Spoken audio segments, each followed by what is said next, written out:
I've invited an old friend here, Mike Charette, in my house on the 1st of November. You know that today is All Saints Day. All Saints Day today. Wow. I think.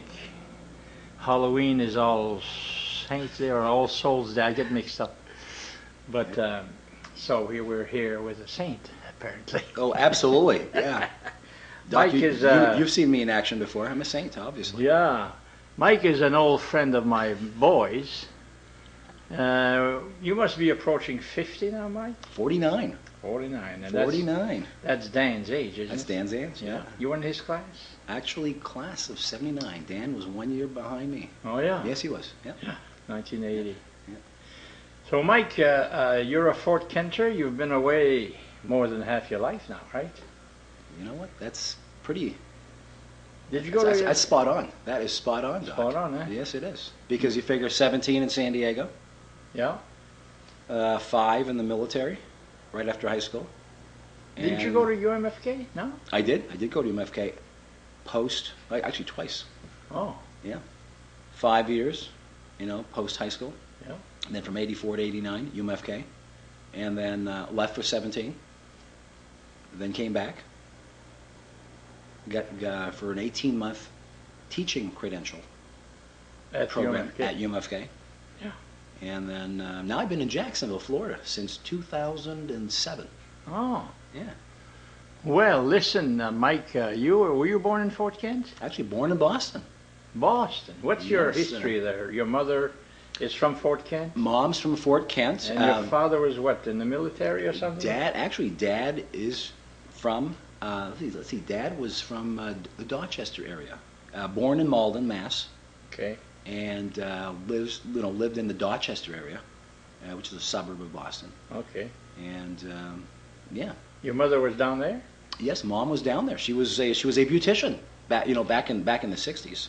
Okay. They didn't call it a hairstylist or a hair specialist or anything like that. They didn't have all these phenomenal terms that we're using these days. So they met. They met, obviously procreated. Yeah. And voila. Here I am. Never married, were they? They were never married. Out of wedlock, too. Okay. Out of wedlock. Which in those days, and now it's common. Now very common. But in those days, it was different. It was a different time, wasn't it? Oh, yeah. Yeah. Well, you were born in 60. 61. 61. See, Dan was born in 62. Dan was 62. So now she's pregnant and she has a baby. Mm-hmm.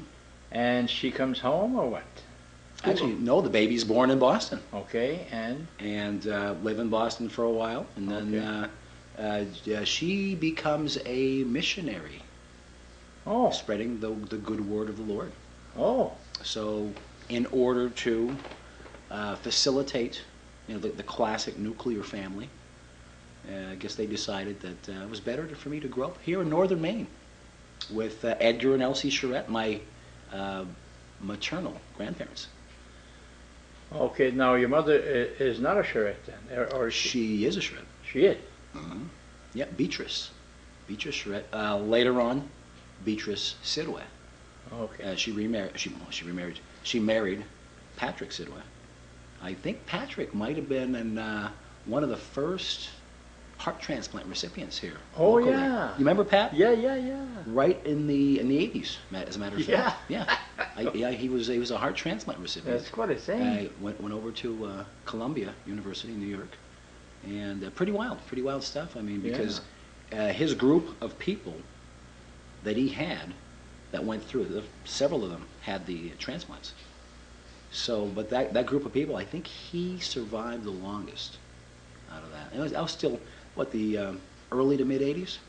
I remember that. And at that time, it was quite a... They were still pioneering this thing. Sure. And I'm sure that now I think they last longer or something. Yeah, I think the technology is better as far as... rejection. The big thing, as you all know, the anti-rejection drugs. Yeah. Of course, and I think there's some anabolics involved whenever you receive another person's organ into your body. Now, I'm trying to figure out, your maternal grandparents were Charette? Yes.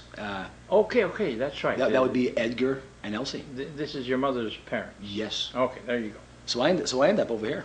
in northern Maine. Like at what age? 1 year of age. Okay. Yeah. So now, where's your dad during your being brought up here? Pops is still down in Beantown, hanging out, and he would visit. Okay. And yeah, so luckily for me, I had a great, the great classic nuclear family, father figure, mother figure. Now, what did Edgar Charette do? Do you remember? Edgar Charette was involved, as most people know of him, he was the classic Fort Kenter, right? Can do just about anything. He was MacGyver before MacGyver was MacGyver, seriously. He was like a carpenter and fixer. You know what? I think he was, by the time he was a young man, and when I say like a teenager, I mean, he already pretty much already knew how to build a house. Yeah. I mean, because he'd already been, working. And I remember him telling stories about how he used to, he was digging foundations. Oh, okay. For, XYZ amount per day. And he was Never had a farm. Never had a farm, but ended up, for his career, he ended up in the fertilizer business of all things. Oh, is that right? Yeah, there used to be there was a fertilizer plant here on Market Street. Nutrite, was it? Well, I think it may have been Nutrite. It was Agway for a while. Agway. And that was his thing. Yeah. And he knew everything there was to know about. He was a connoisseur.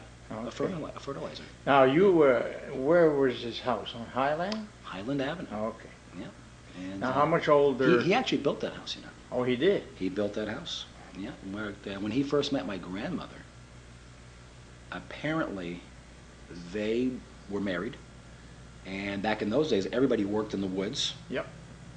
So, and I think this has got to be going back to the 30s, the 1930s. Yeah. So they get married. They get her a gig working as the camp chef. Oh.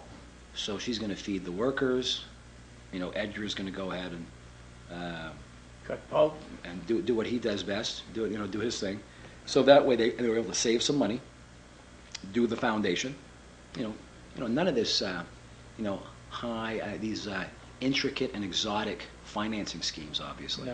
No. Back then it was like, hey, you got the cash, let's do it. So they saved up money, built the foundation, did it again the next year, saved up money, framed it, and the rough, rudimentary, home was built, and they moved in. Borrowing then was almost impossible because I know my father wanted to borrow $500 to build himself a house in about 1938. Well, the Great Depression is still ongoing. Yeah, they wouldn't lend to him, and right. Finally his brother-in-law lent him $500, and he built a house for $500. Amazing, huh? Imagine that. I suspect my grandfather's house was a lot less than that. Actually. Probably that, yeah. Because he did all the work, he did all the labor himself. Yeah. I think the only time he needed some assistance was when probably forming up the foundation. Yeah. But everything else he's there. Yeah. I mean, he also built his own lakeside cottage on Eagle Lake. Now that's almost at the old Clover Hill Lodge. The old Clover Hill Lodge, sure. It's on Slybrook side. On the Slybrook side, sure. Kind of wild. Yeah, he built that himself, huh? Yeah, like I said, MacGyver before MacGyver was around. I mean, he could do it all. Carpentry. And then in those days, he probably got the lot for nothing or $2 or something. Pretty amazing stuff, huh? Like he probably did somebody a favor and they gave him a lot on the lake. I never did hear the story about that. Well, that's what it was worth. I could have bought lots in the 80s. Really? Even into the 80s? Almost nothing. There was a lot not far from where his camp is, on the Slybrook Road. They had 500 feet of frontage and an old house on it. The old house was probably no good. It was right on the edge of the lake. $5,000 for 500 feet. We're talking linear feet. And a house. And a deep lot, Pretty deep. So before that, it was even less than that because apparently it wasn't worth anything. And some guy built a camp in front of ours this summer, and he asked to clean the lake in front of him there. He has 200 feet. Amazing. And they found their refrigerators in there and old stoves. Everybody dumped into the lake. See? Crazy. So I'm sure your grandfather got that lot for Definitely. Now, remember, this is probably the, I want to say, mid to late 60s. Yeah. Because I remember going there when I was probably 4, 5, 6 years old. So now we're talking, what, 65, 66, 67? Yeah. So definitely. So now you're in Fort Kent. You're the only African American in Fort Kent, I would think, huh? I'm thinking, hey, you want to hear something funny? My birth certificate, and you know how we've gone through the various stages of, the African American community, right? Yeah. So, and obviously I'm in the mix, you know, Caucasian and black, but my birth certificate said colored. Oh. Interesting stuff, because in '61, yeah, colored was the PC thing, right? Right. Yeah. Yeah. And then it went into. I think it went into black after that. Black. Well, remember, at one point it was you were Negro. Negro was before. Negro right? was before. In my day, when I was a kid, Negro. And sure. We learned the races in school. You know, you had the Caucasian and Negroid and I guess Mongoloid. Mongoloid was Chinese. Yep. And that's it. You got those are the three major groups. Yeah. Right there. So Negro was proper and was the thing that we use and the word we use. And you say colored. That was the PC. So we have the evolution of PC. Yeah. You know, being politically correct. Yeah. You've got Negro, you got colored, then we get into black. Now we're talking African American. African American, and we're also talking Native Americans, which in my day, I'm not that old. See, I'm only 72, but yeah, I'm right behind you. When we talked about Indians, on les appelait les sauvages. Yes. Savages. I remember that. Okay. Even in the early '60s, I recall that. Yeah. Yeah. And that was not a bad word there at that time. No, I guess it was. Now it was accepted. Yeah, it's like maybe not by them, but by the well, I'm sure not society. by them. Sure.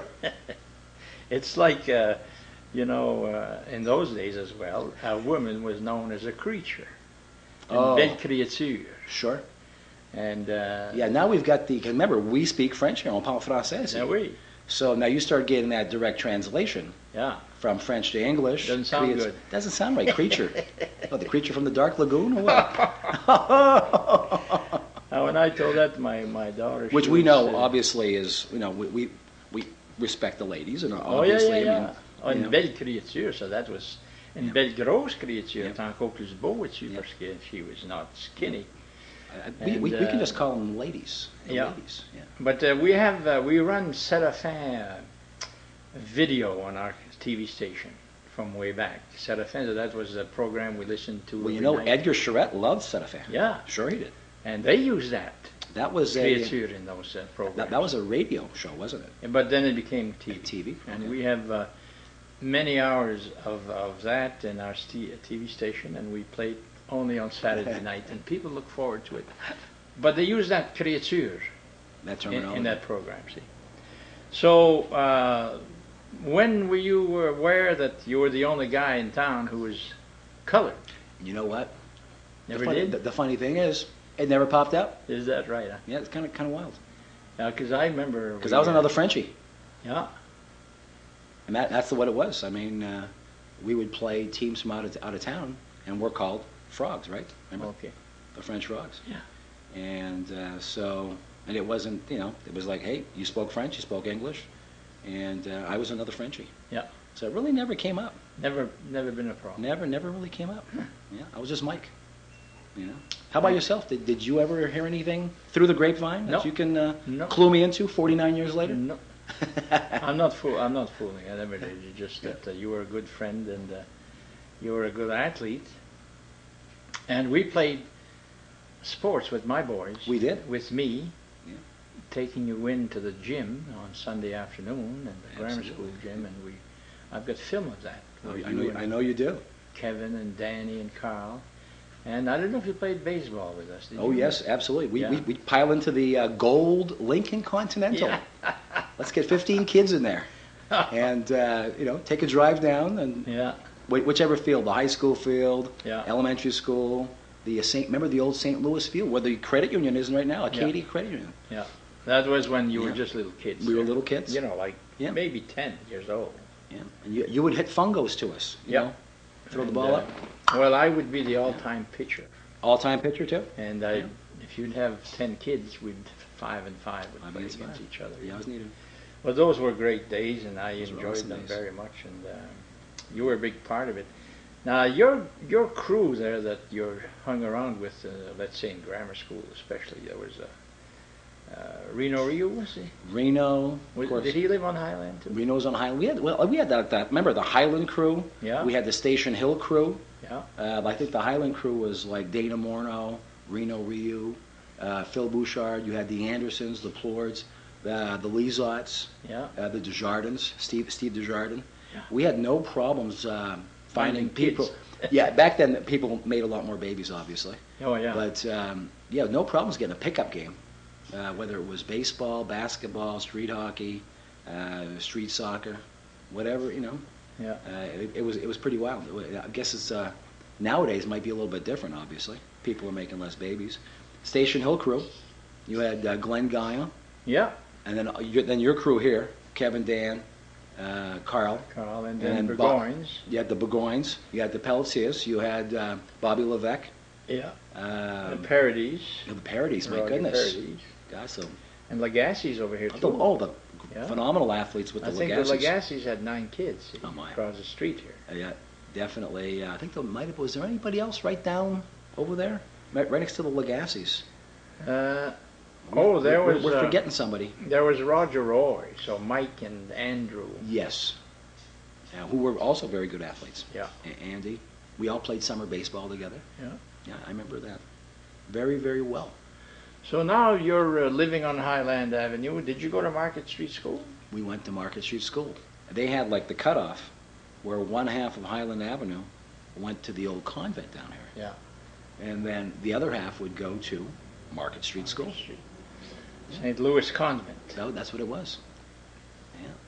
Yeah, the good old St. Louis Convent. Yeah. I didn't get the opportunity to experience the St. Louis Convent. So, I don't know if that was a good thing or a bad thing. well, that would have been fun, I think. Yeah, I You think it'd have would been okay. enjoyed that. I think Dan just went there a few years. Yeah. You must have transferred to the new grammar school. Once you hit sixth grade, Sixth grade. you get to go over to remember back then it was the new Yeah. grammar school, which is now the 69. I think it was I think it was 69 when they built Yeah. that. Sure. Well, then they closed Market Street in the convent after that. Oh my. Yeah. Eventually. Well, I think soon. Probably around 1972, I think. Everybody went to the new grammar school. Yeah, I would imagine the convent, because that pretty much catered to Yeah. the downtown They all went to the... population. Yeah. I want to say Market Street may have hung on for a little bit. I think 72. We could do some research. Now, on I that. could be wrong. Maybe I'm wrong. I know Joel Morneau was teaching music. He was. He would come over. Yes, he would. He would come over to To the Market Street Market School. Street Yes, he School. would. I have a picture of him with his band at Market Street School. Amazing. And it seems to me that's where I get 1972, Sure. because that was written behind the band or something. They even had those small trailers too. Right. You were either in the first, like I think it was first, second, and third grade perhaps. Were in these trailers. Yeah. That they had fabricated. I don't know how that worked out. Probably but, got that from the air base or something, the leftovers or something they didn't use I anymore, remember you know? we were taking classes inside the trailers. Yeah, is that right? Walk up the steps, go into the trailers. Full-size classroom right in there. Well, I'm glad you don't remember any racial... No, Not even aware of it. You know what? Not even aware of it. You know what? I mean, the 60s were a turbulent time. I mean, that's for sure. But here in northern Maine, Yeah, even in the 60s, I mean, when you look back in retrospect, yeah, I mean, this is a very sequestered community. yeah. I mean, come on. Yeah. So we remember all these visions. You probably recall that as well. Remember the visions you would see on TV Yeah. in Montgomery, Birmingham, Yeah. and remember the police dogs, Yeah. attacking these peaceful protesters. Where was it in Arkansas there? Faubus, was he the governor? Yes, you're talking. Called the National Guard. You're talking about 1964. 59 is when the first high school was integrated. Okay. And what you're talking about is they brought in the National Guard. Yeah. The federal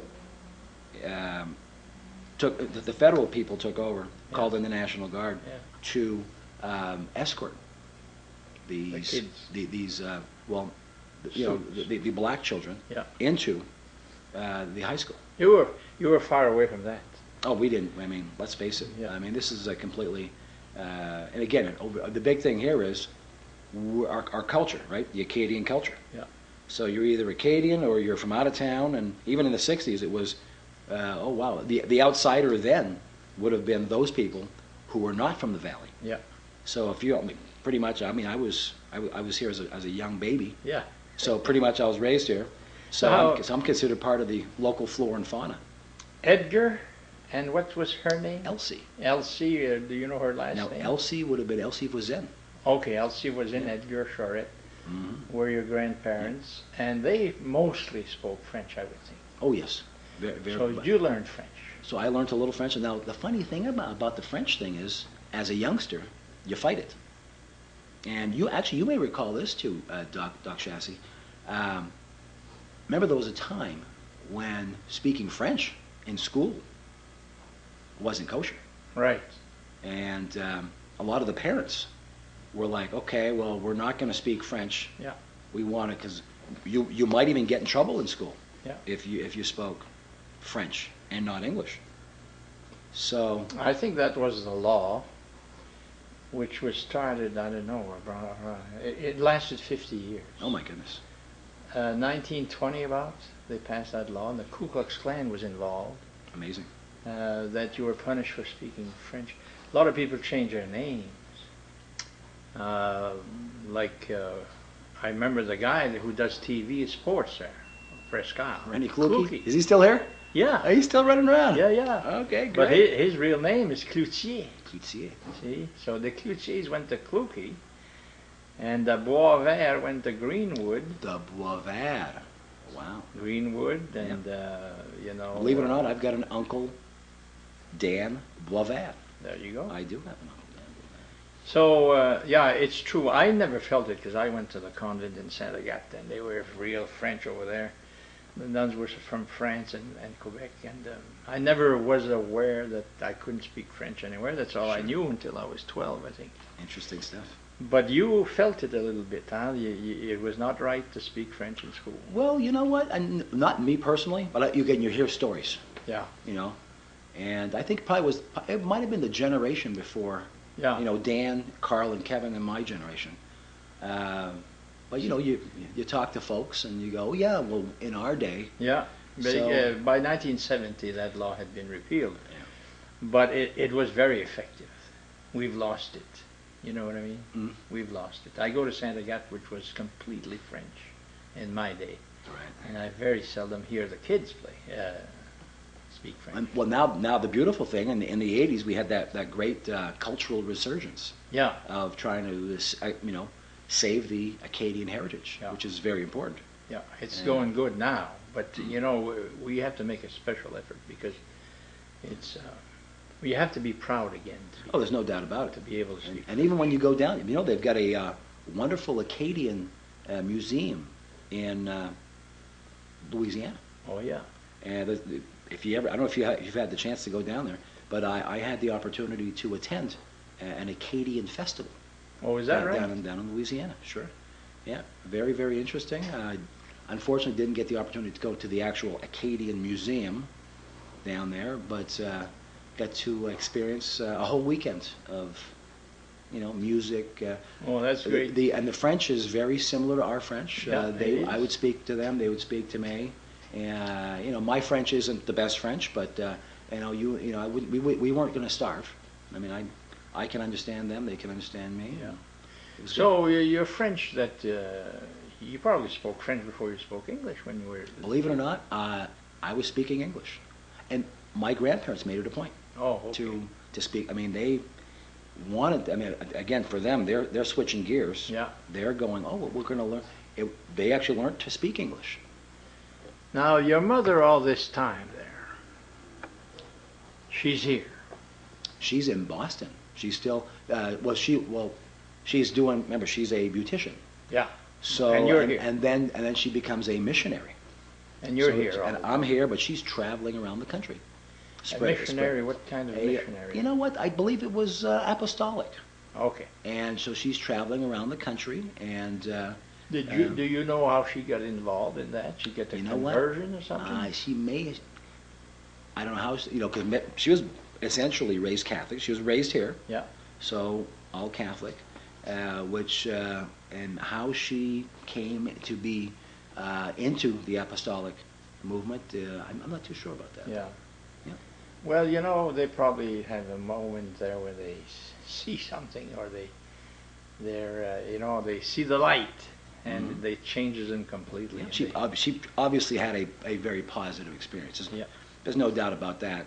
Yeah. And she decided to give her life to the Lord and spreading the word. Now, when did she come back here? Let's see, when did she come back? Because she actually, believe it or not, she actually started an apostolic church here up in the Pearlies. I remember that. I think that was Pearly Brook. North Pearly Brook. Yeah. And I remember doing the foundation on that. Really? In that church, sure. So you were like a teenager by then? I was a teenager, yeah. I remember helping them out. So I'm thinking late 70s, maybe 77. Yeah. Because I recall that. You were about 16. Yep, I recall that. So she starts a church in the Pearly Brooks. In the Pearlies. And she's the preacher. She's the minister. She's the preacher. And she attracts people? Oh yes, yeah. Really? Yeah, indeed. Yeah. How about your grandparents? Believe it or not, the grand folks, got into it, and yeah, very nice, very nice. So she had a church. This is a long time ago now. Now we have a lot of churches. Now we've got a lot of different churches in Fort Kent, and Because when I came to town, we had the Catholic and the Congregational. Right on Pleasant Street, sure. And that was like that for a long, long time. Yep. And I think your mother must have been the first one. You know what? I'm thinking. Yeah. Before the one on Frenchville Road. You've got French Road. You got one in the up in the Violet Settlement now. Yeah, sure. And there's one on Slybrook in Eagle Lake there. Yeah. And I don't know where else, but she must have been the first one that was not Catholic or traditional Protestant. Your traditional. Yeah. Yeah, and that was going, huh? Yeah. Oh yes, definitely a success. I mean, interesting to see how that has evolved, and of course here locally, to see these other churches pop up. Yeah. Which is phenomenal. You want variety. You want to give people choices. Yeah. Well, see, this is important to Fort Kent here, because here's a lady comes back from Boston after being there a while, and she's preaching, and she starts a new religion in a town that's 95% Catholic. Sure. And she succeeds. She succeeds. What kind of a... Into we're talking like bringing in more diversity. Yeah. Yeah. Pretty wild. So you've heard her preach then? Oh, you know what? Very, very dynamic. Isn't that something? Yeah, she was a very dynamic speaker. Yeah.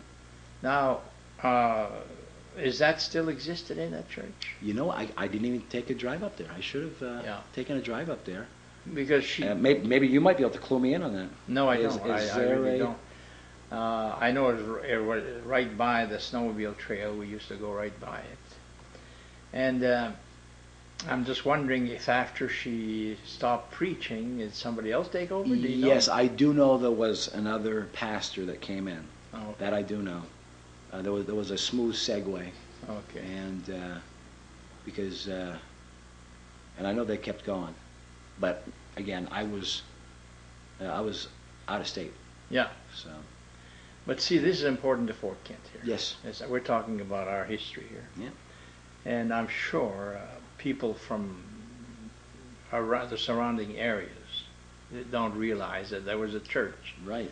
In North Pearly Brook, a Pentecostal church. Sure.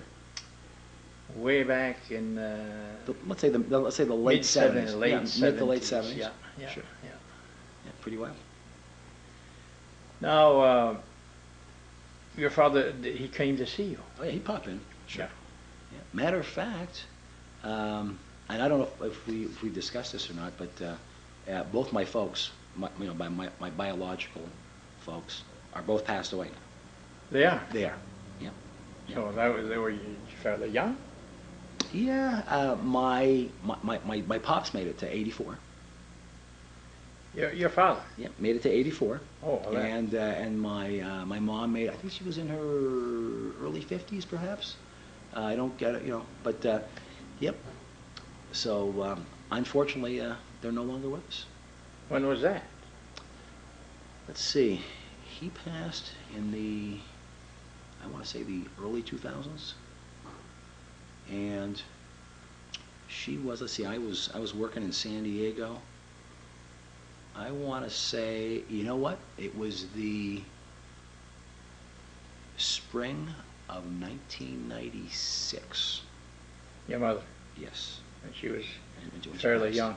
Yes. You know what she had? What she died? It was cancer. Cancer. Yeah. Now, Yeah. see, one of the first churches in Fort Kent, besides what was here, and been here for 100 years, the Congregational Church there on Pleasant Street is very old. A rich history. Yeah. So this was brand new, and she was a pioneer, and here she is preaching and getting people, and she's a woman besides. Yes. Most preachers were men then. She's able to attract a congregation. A congregation. Then she marries a guy by the name of Patrick Sidway. Patrick Sidway. Now, here's a guy who had a heart transplant, one of the first, relatively first. I think they started in the 1960s, but they were not successful. Yeah. Do you recall anybody else having a heart transplant here in the local area? I mean, Well, let's say in the 60s or 70s? Well, it would have been in the 70s, maybe. Do you remember that? Were you here? In the 70s, I was. When he had the transplant? Oh, yes. Okay, he got his in like 80, I want to say the mid-80s, actually. Okay. Is when he had his. Now, when she married him, did he have a heart problem then? Do you remember? Yes. They knew about the heart problem. Okay. But they got married, and then the transplant came after. After they were married. So this is a big thing now. Either he gets a heart or else he dies. And he got a new heart. He got a new heart. Yeah.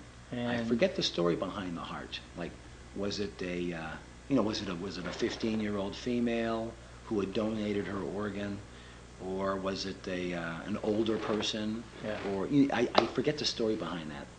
But you hear some stories like, and then eventually you hear about stories where the heart transplant recipient will meet the parents of a young person who passed away and who donated their organ, for the betterment of society.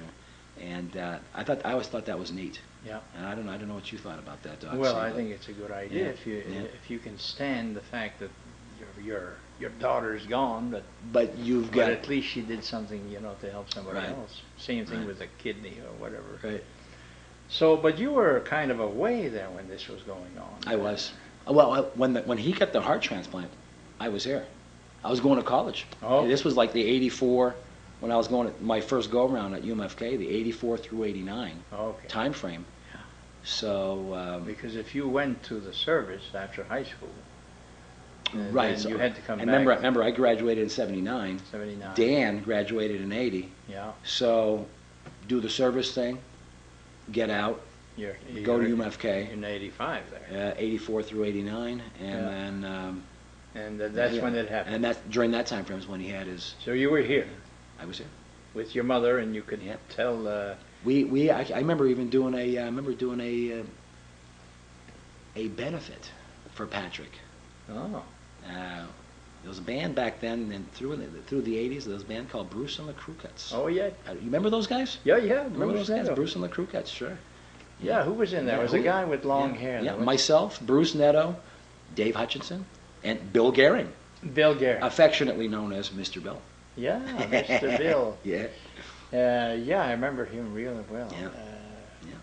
That was about mid-80s, you said? Mid-80s. And I remember doing a benefit right over here at the KC, the Knights of Columbus Hall. So Pat could go ahead, generate some funds to make it to Columbia University, get the heart transplant. What a big event. That, you know what? That's pretty. That was serious. I mean, as far as, but like again, he followed the rules, and I think he was the one out of his kind of like a class of the group of people that received heart transplants during that time frame. I believe he was the one that you know. I don't think I ever met him. Was he obese? Was he? He wasn't obese. It was one of these congenital things where he was just born with a. You know, you've heard the old saying. Yeah. The old adage. He's got a weak heart. Yeah. You know, one of those things, and I think that's what it was in his case, because he was actually lean. He was real lean, and you know. I might have met him. I think you met him, Doc. I think so. Yeah, gentleman, a true gentleman and a scholar. Yeah. True gentleman. Yeah. Always very congenial. Now, how long did he live with that heart? You know, I want to say, guys, when did Pat pass? I'm going to say at least 5 to 10 years, maybe longer. He survived my mom, so she passed. Okay. As a result, you know, her bout with cancer, and so he lived into the late 90s. I'm going to say definitely. Well, you figure if he had it in the mid, that's why I'm going to say at least 10. Let's just say a decade, possibly 12 years. I think he was the only one from the area with I'm trying to think back if I've heard of maybe anybody else. Another one, maybe, but I don't really. It must have been him. With you know, that would be interesting to know or to find out if we did some research as to how many people here from like the Fort Kent area, or even if you want to go to the St. John Valley. Yeah. And I'm sure that other people, must have had. Well, the publisher of the Madawaska, which is the same thing as the St. John Valley Times, but in Edmundston, in French.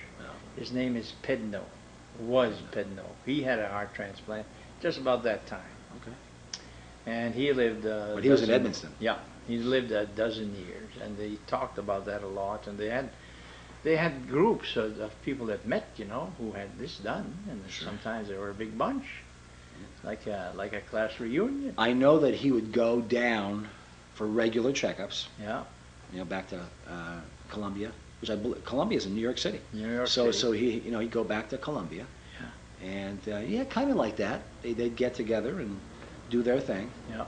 But like we discussed earlier, the anti-rejection drugs. Yeah. They're better now. I'm sure they're better now because back then we're talking it was a lot of meds. Yeah. Very expensive too, by the way. Oh yeah. Very expensive and a lot of meds. When I started my practice in '62, I think. This guy in South Africa had done the first heart transplant on a dentist. Dr. Christian Barnard? Barnard. It was either Barnard or Bernard. I think it was Barnard. Barnard, yeah. Yeah, and I remember when the guy lasted 2 or 3 days, and it was a big thing, And then I think there was a dentist out in Washington State who lasted maybe 10 days or 2 weeks. Yeah. And then they tried the artificial heart. Remember the Jarvik? Yeah. I think it was the Jarvik heart. Yeah, well, that was an artificial heart, right? That was an artificial heart. And I think that's evolved now. I think there's another one they just built recently. We don't hear about artificial hearts now, do we? We don't, but every now and then I know they're still working on it. Yeah. Because imagine if you could do that. Yeah. Imagine if you could come up, manufacture a heart. Yeah. And I think they're definitely into the pioneering of that. Yeah. I want to say something about Kentucky or something like that. I don't know why the state of Kentucky comes up with artificial hearts, but if we jumped on the internet and Googled it, I'm sure we could. Well, you can do that. I don't know how to do that. Oh, come on, Doc. See, you're all over that. We want to buy a new computer for Christmas. Right. We don't know what to get, and now somebody put us on Facebook this weekend. Oh, you've got some friends. And now we have a lot of friends. You have a lot of friends on Facebook now. I don't know what to do with it.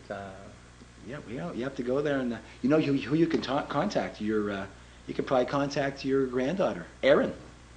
Oh yeah. Erin probably knows. She's all over that probably. Is that right? Yeah. Or Alex, maybe Alex can. Yeah, well they are for sure. Yeah, and they've got definitely. all kinds of stuff. Mm-hmm. And That's why, see, if I could get my camera modernized directly with the computer, You could definitely everything make it. would be digital, and we would, you could have a mic. You could do a dialogue and Yeah. then just download it directly Yeah, from, and of course you're going straight from the camera to your hard drive. yeah. Don't mix me up there. I think I'm at my limits, technically.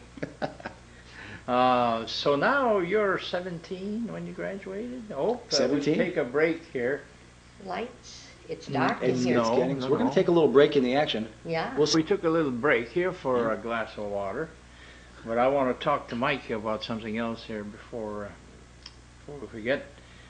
Anyway, you're graduating at 17 17. out of high school, and your choices then are what? My choices then are going to be, well, we can go to college. I was lucky that I've been talking to some of the colleges, like, University of Maine Farmington, University of Maine Prescott, of course, UMFK, some of the various schools here in Maine that play soccer, basketball, and I remember getting some of those letters. That was a little boost to the ego, come play for us, one of those deals. Now you were involved in high school sports. I was, yeah. No, where did you play? With your sons and with our whole crew. Yeah. But You played basketball. basketball, soccer, ran track. Track. No baseball. No, unfortunately, the track season and the Oh, baseball okay. season ran Okay. concurrently. Yeah. So what that means is that I had to choose one. I picked track. During the summer, I was able to, play some summer baseball, Oh yeah, With- softball. softball, or even baseball. Baseball, huh? Yeah. With Dan, Carl, and Bobby Levesque. Yeah, we had a good crew. Do you remember if your teams that was after Tommy Peltier? Tom Peltz, he must have graduated in 75, 5, I think. something like that. Yeah. And then we came in, I think, a year, as freshmen in high school. I think we came in like a year later. He was the biggest star we ever had. I think Tommy Pelletier was probably one of the finest athletes Oh, yeah. we've ever seen in Yeah. these parts. Yeah. As far as local, Did you have winning teams? You guys never we went to had tournaments? some. Well, I think my sophomore year, we went to the tournament. As a matter of fact, Joey Bard and myself were just talking about that recently. Sure. And Joey was a good player. very good player, and the sophomore, and that was it. But for my 4 year, as far as basketball, went to the tournament my sophomore year, and then as far as soccer, we went to the States. Well, of course, soccer, we went to the Eastern Maine finals probably every year. But they had a freshman team back then. Mike, was the draft still on in '79? You know what? In '79, the draft was not on. It was you're volunteering. Okay. So, the you draft, still have to register with the Selective Service. of course. So the minute you turned 18, you'd have to go to the post office and register with the Selective Service. But, Even though there was no draft. Right. Because not long before you were there, like 10 years. Oh, yes. I mean, a guy coming out of high school, he's going to Vietnam almost automatically, When did they? Let's see. Well, we left Vietnam in '74. 75. So it was '75. Yeah. Yeah. You remember the helicopters? Yeah. That was the lasting impression that everybody received, or has as far as in long-term memory of our little foray into the So the draft was already Vietnam. gone. Must have been a big reaction to the Vietnam War that people said no more, and they said. Again, we go back to the '60s and early '70s. Remember these visions that we have on TV. Yeah. Again, we're here in northern Maine, and we are so the confines of the valley. Yeah. It's like this is a great little town. You know what I mean? And all the lies on TV. Do you remember Kent State? Yeah. I remember seeing that. Yeah. Kent State. That was in the late '60s. Four dead. Four dead. on campus. Oh, my I remember goodness. Cronkite. Walter Cronkite was the god of all the announcers on TV. And every night we killed 5,000 Viet Cong today, and we lost 2 Americans. Remember that? It was you had the running count. Oh, jeez. It was remember MIA Yeah, versus KIA versus wounded, yeah. and it was And you it's know. still going on today, huh? Same stories. In Yes, it's still going on Afghanistan. today. Some wars that we created. So so you're not in danger of going to war there when you join the service. Back in '79, No. we pretty much it was with the Cold War was on. It was Yeah, yeah. you know, the Eastern Bloc versus the West, and that was it. You knew what you had, right? So what did you do? Which branch did you join? I actually signed up with the U.S. Navy. Navy. With the Navy, back in February of '79. Wow. Yeah, I wasn't too sure. You know, what are we going to do? We're going to You're go to still college. in high school then? Still in high school. Yeah. But they allowed you. They called it the delayed entry program. So you're able to sign up and then go in later on. And in my case, it was like September. So you sign up for it. You know, so you're on the books. You're going to go ahead. You sign the contract, and you know what you're going to do. Any of your friends go with you? A lot of people. Speaking of, remember that we talked about the Legassis? Yeah. I think Paul Legassi went into the Army, and he was in my class. Okay. He was also one of your neighbors. Yeah. And he's only Tim. Remember Tim Daigle? Yeah. Tim Daigle joined the Air Force. So we had, I think he was in the Army. Tim was in the Air Force. I was Navy. Then of course a year later, Bruce Netto joined the Air Force. He made a career out of Danny's class. Well, he had an interesting deal because he did the Air Force, then went to college, and joined the Maine Army National Guard, and then made that his career. Oh, okay. One of his careers. Right. I think he did active. I think he's got 20 active, possibly a couple more years. Yeah. But and of course now he's in a different career. Yeah, he's with the UMFK. Huh? He is. So they say join the Navy and see the world. Is that it? That's pretty much it. You see the world, huh? What'd you do? I was very fortunate. I got What to go happened? to quite a few continents. You did? Yeah, oh, I was lucky. You know, met all over Europe, a couple of countries. Djibouti in Africa, Kenya in Africa.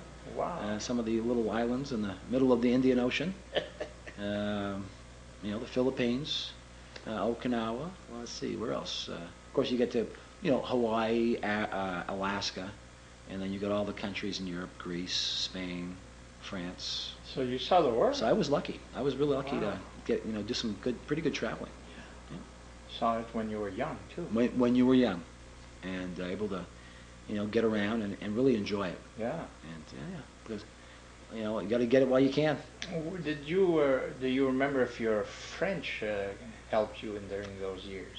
When I was in France, Yeah. absolutely. When I was in France, it helped me to communicate with the locals, ordering food, or Other countries too. They had- Well, you never know. Well, yes, Djibouti, for example, which is on the African Horn, Yeah. a very strategic location, by the way. It looks right across the Gulf of Aden, right at where Yemen, the Saudi Arabian Yeah, Peninsula, yeah. which is a very, very, very strategic. Yeah, that's the Suez Canal, isn't it? Well, the Suez Goes Canal, through the there. Suez Canal spills into the Yeah. Gulf of Aden. And that's where they have these pirates now, huh? Right around a little bit further, but they're now all over the place. Yeah. You've got pirates all over the place, and I have a hard time to understand why they just don't shoot them out. they speak Out of the French. water. They speak French over there in Djibouti. Djibouti. Yeah. The former name of Djibouti was the French Foreign Territory of Afar. Wow. Yeah. Pretty wild. Yeah. Yeah, I think that's what it was. But even in the 70s and early 80s, I think that's what it was. That's close to Ethiopia too. Yes, you've got Ethiopia, which spills right into Djibouti. Just a small little sliver. Yeah. They And had then the Somalia comes up on the Somalia southern. and the Eritrea. Eritrea Yeah. is the northern part. Eritrea has some water, has a coastline. Okay. But when Eritrea broke away from Ethiopia, now Ethiopia is landlocked. Oh. So a lot of the Ethiopian goods now go through Djibouti, because Djibouti's a port. Now they've had civil wars over there for you, not when you were there, I guess. No, it was. Well, you know what? There was probably some stuff going on back in late '70s, early '80s. I'm sure there was always something going on. You've Yeah. got there's so many different things going on on the African continent. Remember now, it's all about tribes, right? Yeah. And you know, some of that stuff came to fruition in the 90s. Remember the Hutus versus the Tutsis? Oh my God. That was just, very, very, very sad. Yeah. I mean, that was just, what are they doing? They're taking machetes and they're Yeah. maiming each other. Yeah. And they're not really, not to kill, but just to maim. Yeah. Neighbors. Oh, yes, neighbors. I don't know how you could tell them apart. I mean, I think it was two tribes, but different tribes. I think you've got the tall. I think the Watusis were more taller in stature, and then the Hutus may have been smaller in stature. yeah. Correct me if I'm wrong. I don't know. If research shows otherwise, I'll I stand don't know. corrected. But I believe that's what it was. There was a there may have been a slight physical difference, and the French and the Belgian were there. Yeah. And now we're talking about the Central Africa with the Congo, and they installed a colonial system that actually separated the tribes, and it kind of upset the happy medium. Yeah. Let's just say that. And then all these lines, these boundaries were drawn up by the European countries, of course, and sometimes it wasn't really. Well, it was probably drawn up to benefit the European countries. Right, where more natural boundaries should have been used, perhaps. Right. I think we did the same thing in Iraq and all that. The British did. Yes. They carved up Iraq. They carved up Afghanistan. And you look at and what you're talking about is true. Versus now you have Kurdish people. Yeah. Who were like the northern part of Iraq, and then you've got like that southeastern section of Turkey. Those are all that's where the Kurdish people are, and I don't know how those boundaries ended up going, but the Middle Eastern cultural studies would be a very interesting. Yeah, because it's still going on. This conflict all the time, and there's a lot of strife. And the British did it because they carved it to their liking, like even India, with Pakistan and. Well, back in those days, still fighting. Back in those days, it was all India. Yeah. And then you got Remember Pakistan and East Pakistan, yeah, which is now Bangladesh. Yeah. Yeah, kind of wild. Yeah, it is for sure. Yeah. So you had a great time there in the Navy for 5 years. I had no complaints. And you come out of there. What did you get tired of it? Ready to go to school. Okay. Ready to go to school, and as luck would have it, it ended up being that Larry Murphy, the coach of the Bengals, was looking for some players, and he said, "Hey, come play for UMFK." Okay. And of course, I remember watching Larry Murphy play when I was a youngster, and he's got a couple of years on me, but I remember watching him play for the Bengals. He's a tough guy. Very, very, very good. Very good athlete. Soccer player. Very good athlete indeed. Yeah. Like in baseball. You must have played basketball, because I played until I think I was 42. I think you had one of the best set shots Yeah. ever. I remember playing. I used to hate guarding you. Yeah. Because I was only a little kid. Yeah. But you had that set shot right down here. Yeah. And you just nice. I remember nice, Leroy follow Marquis, through. Leroy. Oh, the Reverend Leroy. I'd Sure. like to get him on my team. I said, "You rebound and I'll shoot." And we had some great, like twice a week we played basketball. Yeah, I remember you guys playing in the Hack League. Yeah, the Hack League. The Hack League. And, it was fun, and it lasted a long time. I think I was 40 years old when I quit. I think they still do some variation of the Hack League. They still do. So you came back to UMFK to, on a scholarship, or no scholarship. Going to come back on your own, pay your own way through, and they don't do scholarships back then. Now, how about the GI Bill? They didn't have the GI Bill. Unfortunate for some of us, you had the Vietnam era GI Bill, and then you had this period when there was no GI Bill. Huh. And then you had that. Now they've got the new, and they've got different variations now of the GI Bill. Yeah. What they were doing then was I think for every dollar you saved, they would they would match you, either match you or go two. And of course, as a youngster, you're like, well, I'm not saving any money for my education, which is obviously ridiculous. Yeah. But you're not thinking ahead. You're just a young guy in the Navy, having a great time working and playing sports and doing all kinds of other interesting things. So how was your soccer career here at UMFK? Was it? Not too bad. Not too bad. I'd have to double check, but I think who I did might you have as partner, as teammates? Were they from around here? You know what? Some of the guys were from around here. I know early on, a lot of the guys were from out of state. Okay. My first 2 years at UMFK. A lot of the guys, I don't know if these names ring a bell. Simon Beeching. You've got Herb Gibson. You've got, actually, there's somebody for you who you may know, John Coletta. Okay. Played on the team. He did. And I think he's now a fixture. Yep. It's funny how some people are from out of the area and they come into the valley and they actually fall in love with the valley. Yeah. Or, and Johnny Coletta. Yeah, and he's still teaching. Still teaching here. Nice. And he lives on Eagle Lake. Beautiful home. Nice. Up on the hills of Eagle Lake, and he does painting. Like he paints houses with his kids. Wonderful. His son. Wonderful. And very involved in the Can-Am dog race. Yeah, you know what? That's right. That's right. Really top man. And he raced himself, and he was a spokesperson for. He's been on TV quite a bit. Very nice. Explaining the sport. And it goes to show you, it's funny how he's from out of the area, yeah, and is now this is him. He is Mr. Fort Kent. Yeah. But there's been a lot of people like that, and even like people who have come to work at the Northern Maine Medical Center. Yeah. And who have fallen in love with the area. It's a great area, Oh yeah. We played Central in soccer last week. Our high school last week played 4 games. The boys played 2 and the girls played 2, and nobody scored on us. So that is fantastic. That is fantastic. We played Holton, beat them 1-0. I remember that, yeah. And Dover Foxcroft 2-0, and the girls beat somebody 4-0 and 2-0. And I remember I was talking to some people from Corinth, which is west of Bangor. Yeah, Corinth. Isn't that up in Kevin's neck of the woods? Yeah. The Dover Foxtrot area? Dover Foxtrot? Milo and all that. Yeah, sure.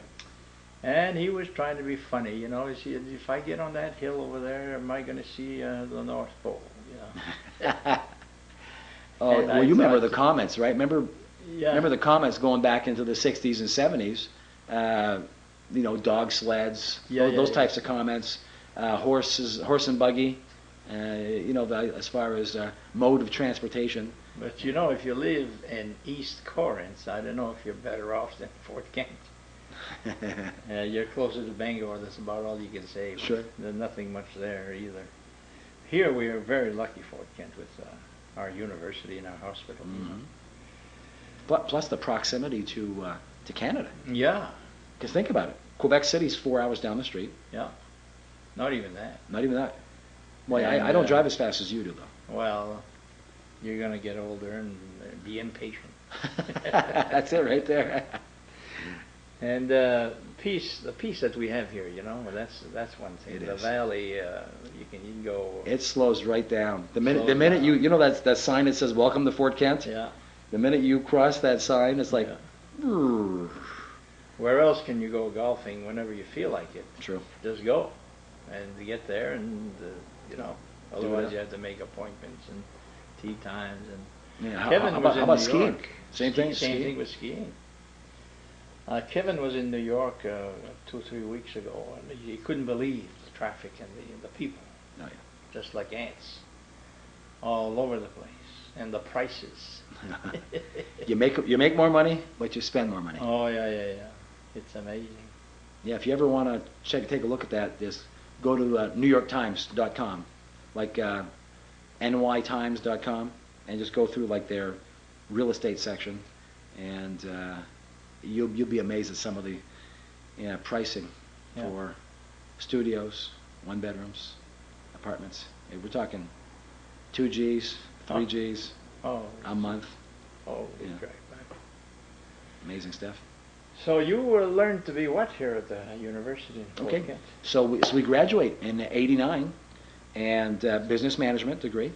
Okay. And a buddy of mine, Tom Gessner, who had graduated the year before, had moved out to San Diego. And as luck would have it, he needed a roommate. Now, where was he from? He's from the Berwicks, the north-south Berwick area Okay. originally. And so he'd gone to school here, and obviously fell in love with the area. He still comes up here all the time, Really? Yeah. Even though he doesn't live here, but he really embraced the culture, like learned to speak French during his time here. But yeah, he moved out to San Diego, and when I graduated, he needed a roommate, and I'm reading Forbes 500, the mag, and it was happened to be that it was the Forbes 500 edition, and like the 5 places that you should move if you want to have a good time, good quality of life. One of them was, believe it or not, Portland, Maine. It was Portland, Maine, Princeton, New Jersey, Phoenix, San Diego, and Kansas City, Missouri. Wow. Those were the 5 places that Forbes was telling you if you want to have a good life. Some of those places don't sound like they don't. New Jersey. But New Jersey has a couple of, believe it or not, New Jersey's the Garden State. Yeah. So there's a lot of dairy farms apparently Oh. in New Jersey. Of course, all we hear about is Newark, Yeah. and which is Camden County. Newark's in Camden County, which can get a little rough. And the weather is fantastic in San Diego, huh? So yeah, he needs a roommate. We're going to San Diego. So year-round 70, and never really gets too hot, never really gets too cold. On the coast, obviously. If you want to get extremes, you can go inland in the desert. So we're in San Diego. We go to San Diego, and we start a career in the insurance business, doing Really? insurance claims. Oh. Insurance claims. So you investigate a claim. Sure. Somebody has a house burns down. You want to know. Yes, in that case, in that time, I was doing it was more like personal lines. It was auto claims, and you're gonna, like, let's say your vehicle was vandalized, Okay. and so I would go to your house, I would go to wherever your vehicle was at, and they teach you this, how to write an estimate on how to repair a vehicle, and you work with the body shops, of course.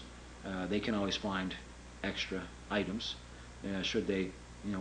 Sometimes once you tear off the sheet metal, you're like, oh, I didn't know that was damaged. See, or you might go, tell you what, this is what I see. I'll give you 4 hours on a really bad accident. I'll give you a couple hours to take off the sheet metal. Then I'll come back and then we'll hash out the rest of it. So, very interesting stuff, And then we got into some. Yeah, you had to know what you were looking at. And Oh, sure, What you were doing. sure. And everything's computerized, of course. But Even then. yes, even then, we're writing it by hand, but they were right at that same time frame. They start using like little handheld computers. So you're now punching in like hours and all, and there's a formula that is already pre-programmed in there. So it made your job a lot easier versus doing it by hand. So then got into some commercial claims, like let's say advertising injury. Let's say you started up a new company and you stole employees from another company, a competitor. You stole the employees, and then the employees took their clients with them. Okay. And let's say they had signed a contract, like a non-compete clause. So of course you got this company A suing company B. You stole my employees, and not only that, but they've got like my list of business. Not and here we've got a contract. Plus the knowledge. Mm-hmm. So you got stuff like that. I mean, those are interesting claims, and you got like stuff like the libel, slander. Yeah, believe it or not, you got a lot of those, especially like with neighbor versus neighbor. Huh. Yeah. So definitely. Did you ever get involved in looking at claims that were fraudulent, like somebody Oh, say, sure. okay, hit me, hit my car and I'll claim a whiplash, Sure. and they'll give me $1 million or something for Yeah. my whiplash. Sure. Did you see some of that? All the time. Really? You've got different. Even lawyers involved and Everything. doctors, and You they're name all it. part of it. Oh, it's part of the whole. You've seen it on TV. I saw it on TV. You all know, right. whether it's a certain group, cultural group, would be Okay. involved, and they've got the doctors, the attorneys, the physical therapists. I mean, and all types of. When I say doctors, I'm talking about all types of doctors, Right. from osteopaths to MDs to neurologists, chiropractors. My goodness, chiropractors. You know, So it's like it's a family. it's a family. It's a family and, of corruption. They each take their turn. Yeah, and then you got like what we would call them the swooping squats with auto accidents, you know, where one car would pull in front of another one and suddenly jam their brakes. Yep. So the other car would, like you and I are in your car, and so somebody would pull in front of us, and then suddenly jam their brakes on, and you would rear end them, of course. Yep. And of course, you know. And you're not part of this deal. You're just an innocent.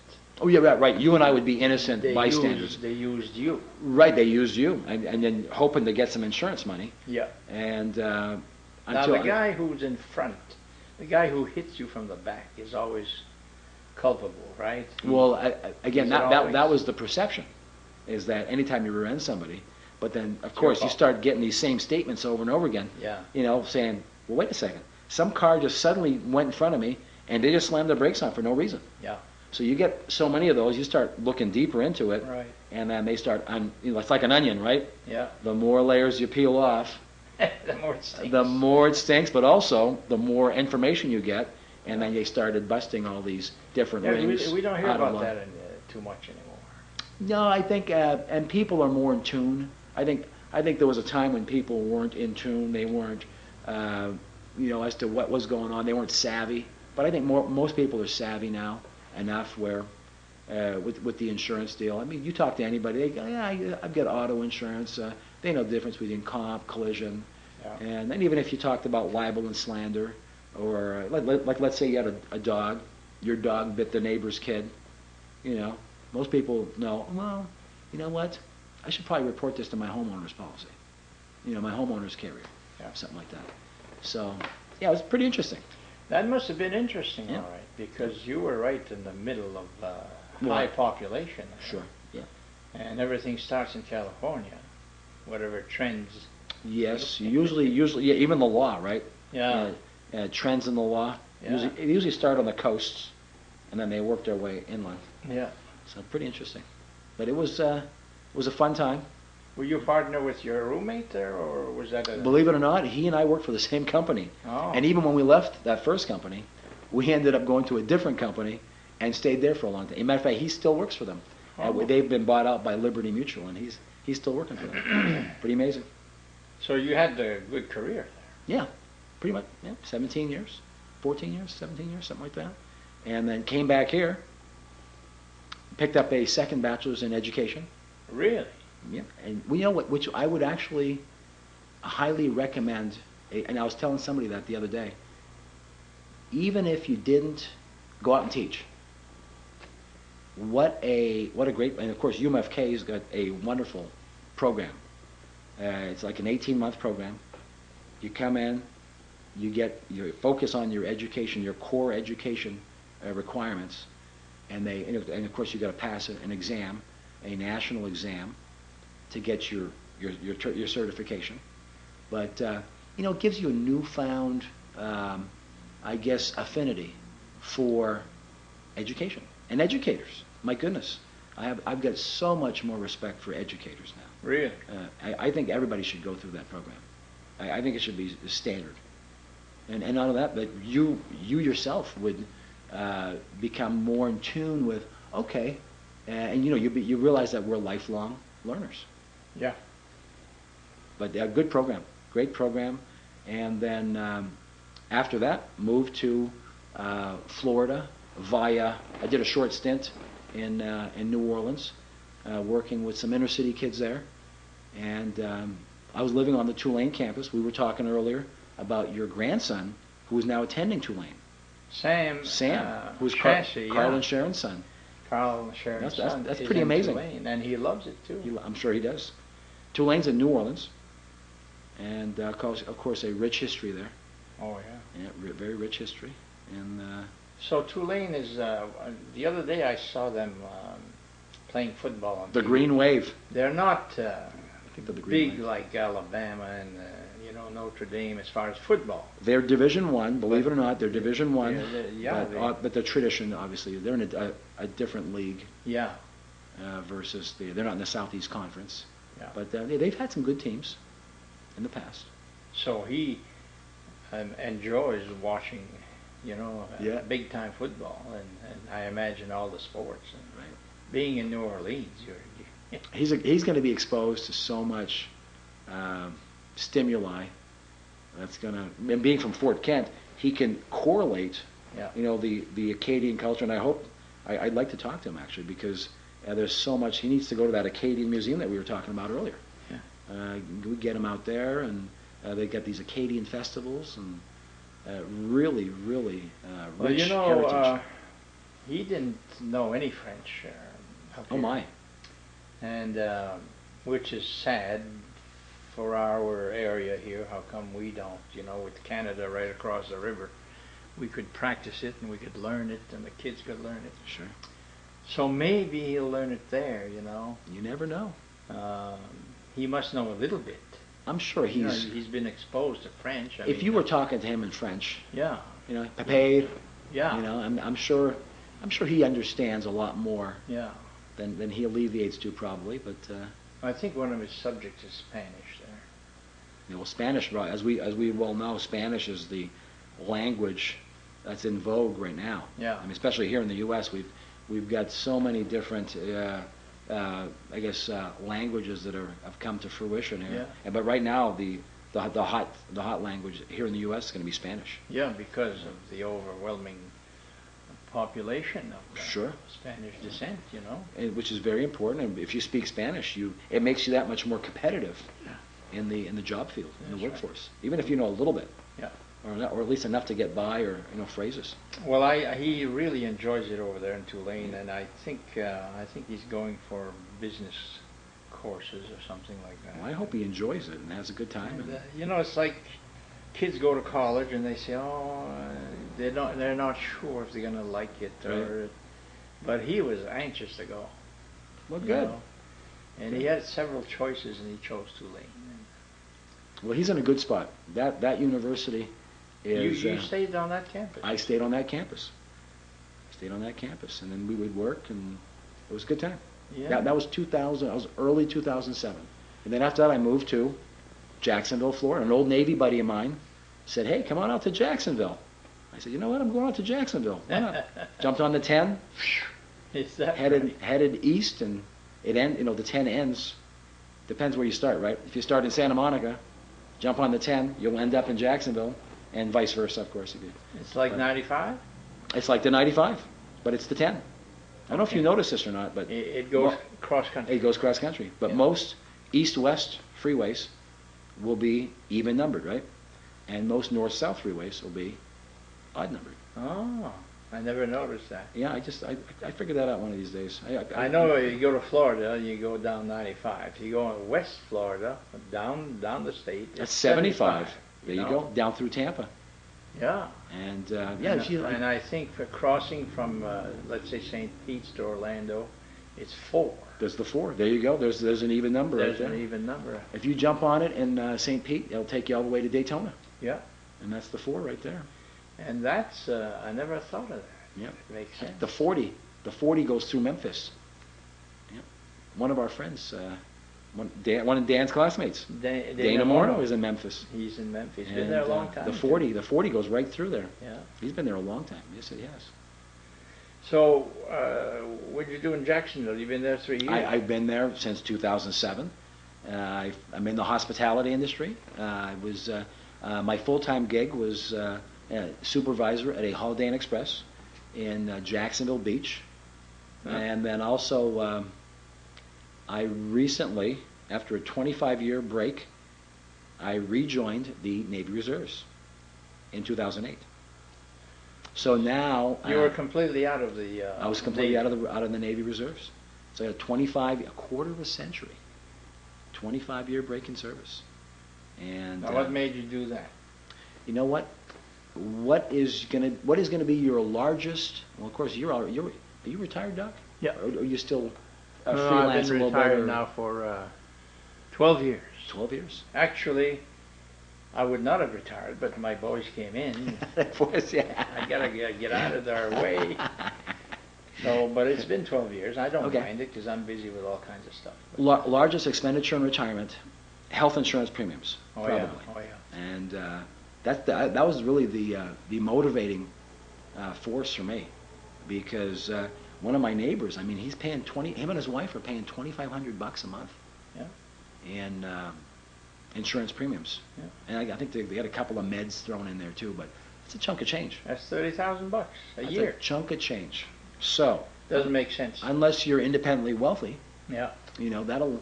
So I said, I'll go back in. If they'll take an old timer, I'll go back in. And you did. And they did.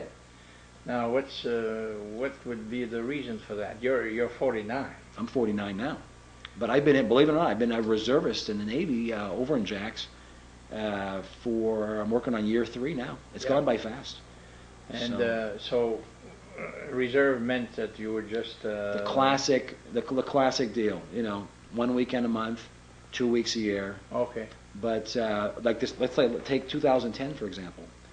Everything's been like topsy-turvy, where my civilian job is now my part-time job, Oh, and the Navy Reserves is now my full-time job.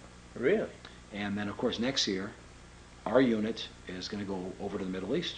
We're going to go over to somewhere in that, this off the Persian Gulf? Yeah, somewhere in that area, and we get some stuff we're going to do over there, and it ought to be interesting. It should be. It should be. I see, on TV some of that. Dubai and the Emirates Sure. and all Yeah. that. UAE and So much money, so rich, those people, that they had the tallest building in the world. They had the biggest golf tournaments, and they just had a big tennis tournament. tennis. Also, they get all the best soccer teams, Yeah. all the best professional. Well, they'll invite them and they'll pay them Yeah. like an appearance fee. And it doesn't seem like their own people are stars of these sports. There's no guy from Dubai who's a good tennis player. They've got good soccer players. Soccer, I imagine. And there's no doubt about it. But what they're trying to do is I don't know if you've read anything about that part of the world. That the UAE, the Emirates. Yeah. There's like 7. I think there's 7 sheikdoms that are loosely confederated, and but they're trying to create a new persona for themselves. Think about it. I mean, is the natural what's made them rich? Oil. Oil. Okay, so is the oil gonna last forever? Yeah, probably not. Yeah. Eventually you're gonna run out of your reserves. So what they've tried to do is create a destination, Okay. a vacation destination. A lot of the Europeans will go to Dubai or Abu Dhabi Really? for vacation, sure.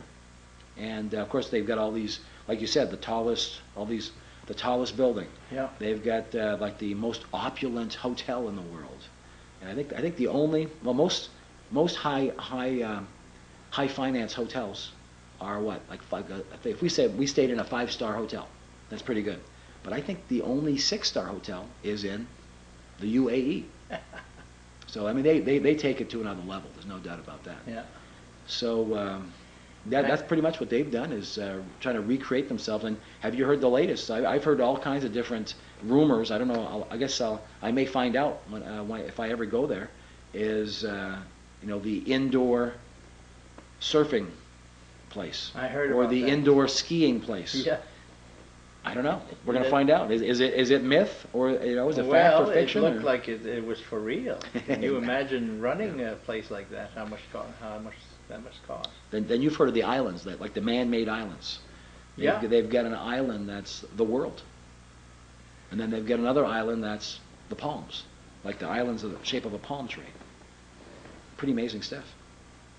Well, when you have enough money, I guess you can do anything. Anything's possible. Anything's possible. But again, they're creating this And then of course the financial sector, they want to be known as an area where you can conduct business. Like, I'll meet you, let's conduct some business. I'll meet you in the UAE or something like that. So Must be a great vacation spot too. I'm sure. I mean, again, all the Europeans now go there. Yeah. And you and I could go there. Yeah. You know, I mean, my goodness, there's with all these interesting things to do. Yeah. You know, so and plus the weather is warm. All the time. Yeah. Of course, you have to adhere to the local customs. You know, I think public displays of affection are frowned upon. Yeah. Over there. I mean, between a man and a woman. Yeah. Yeah.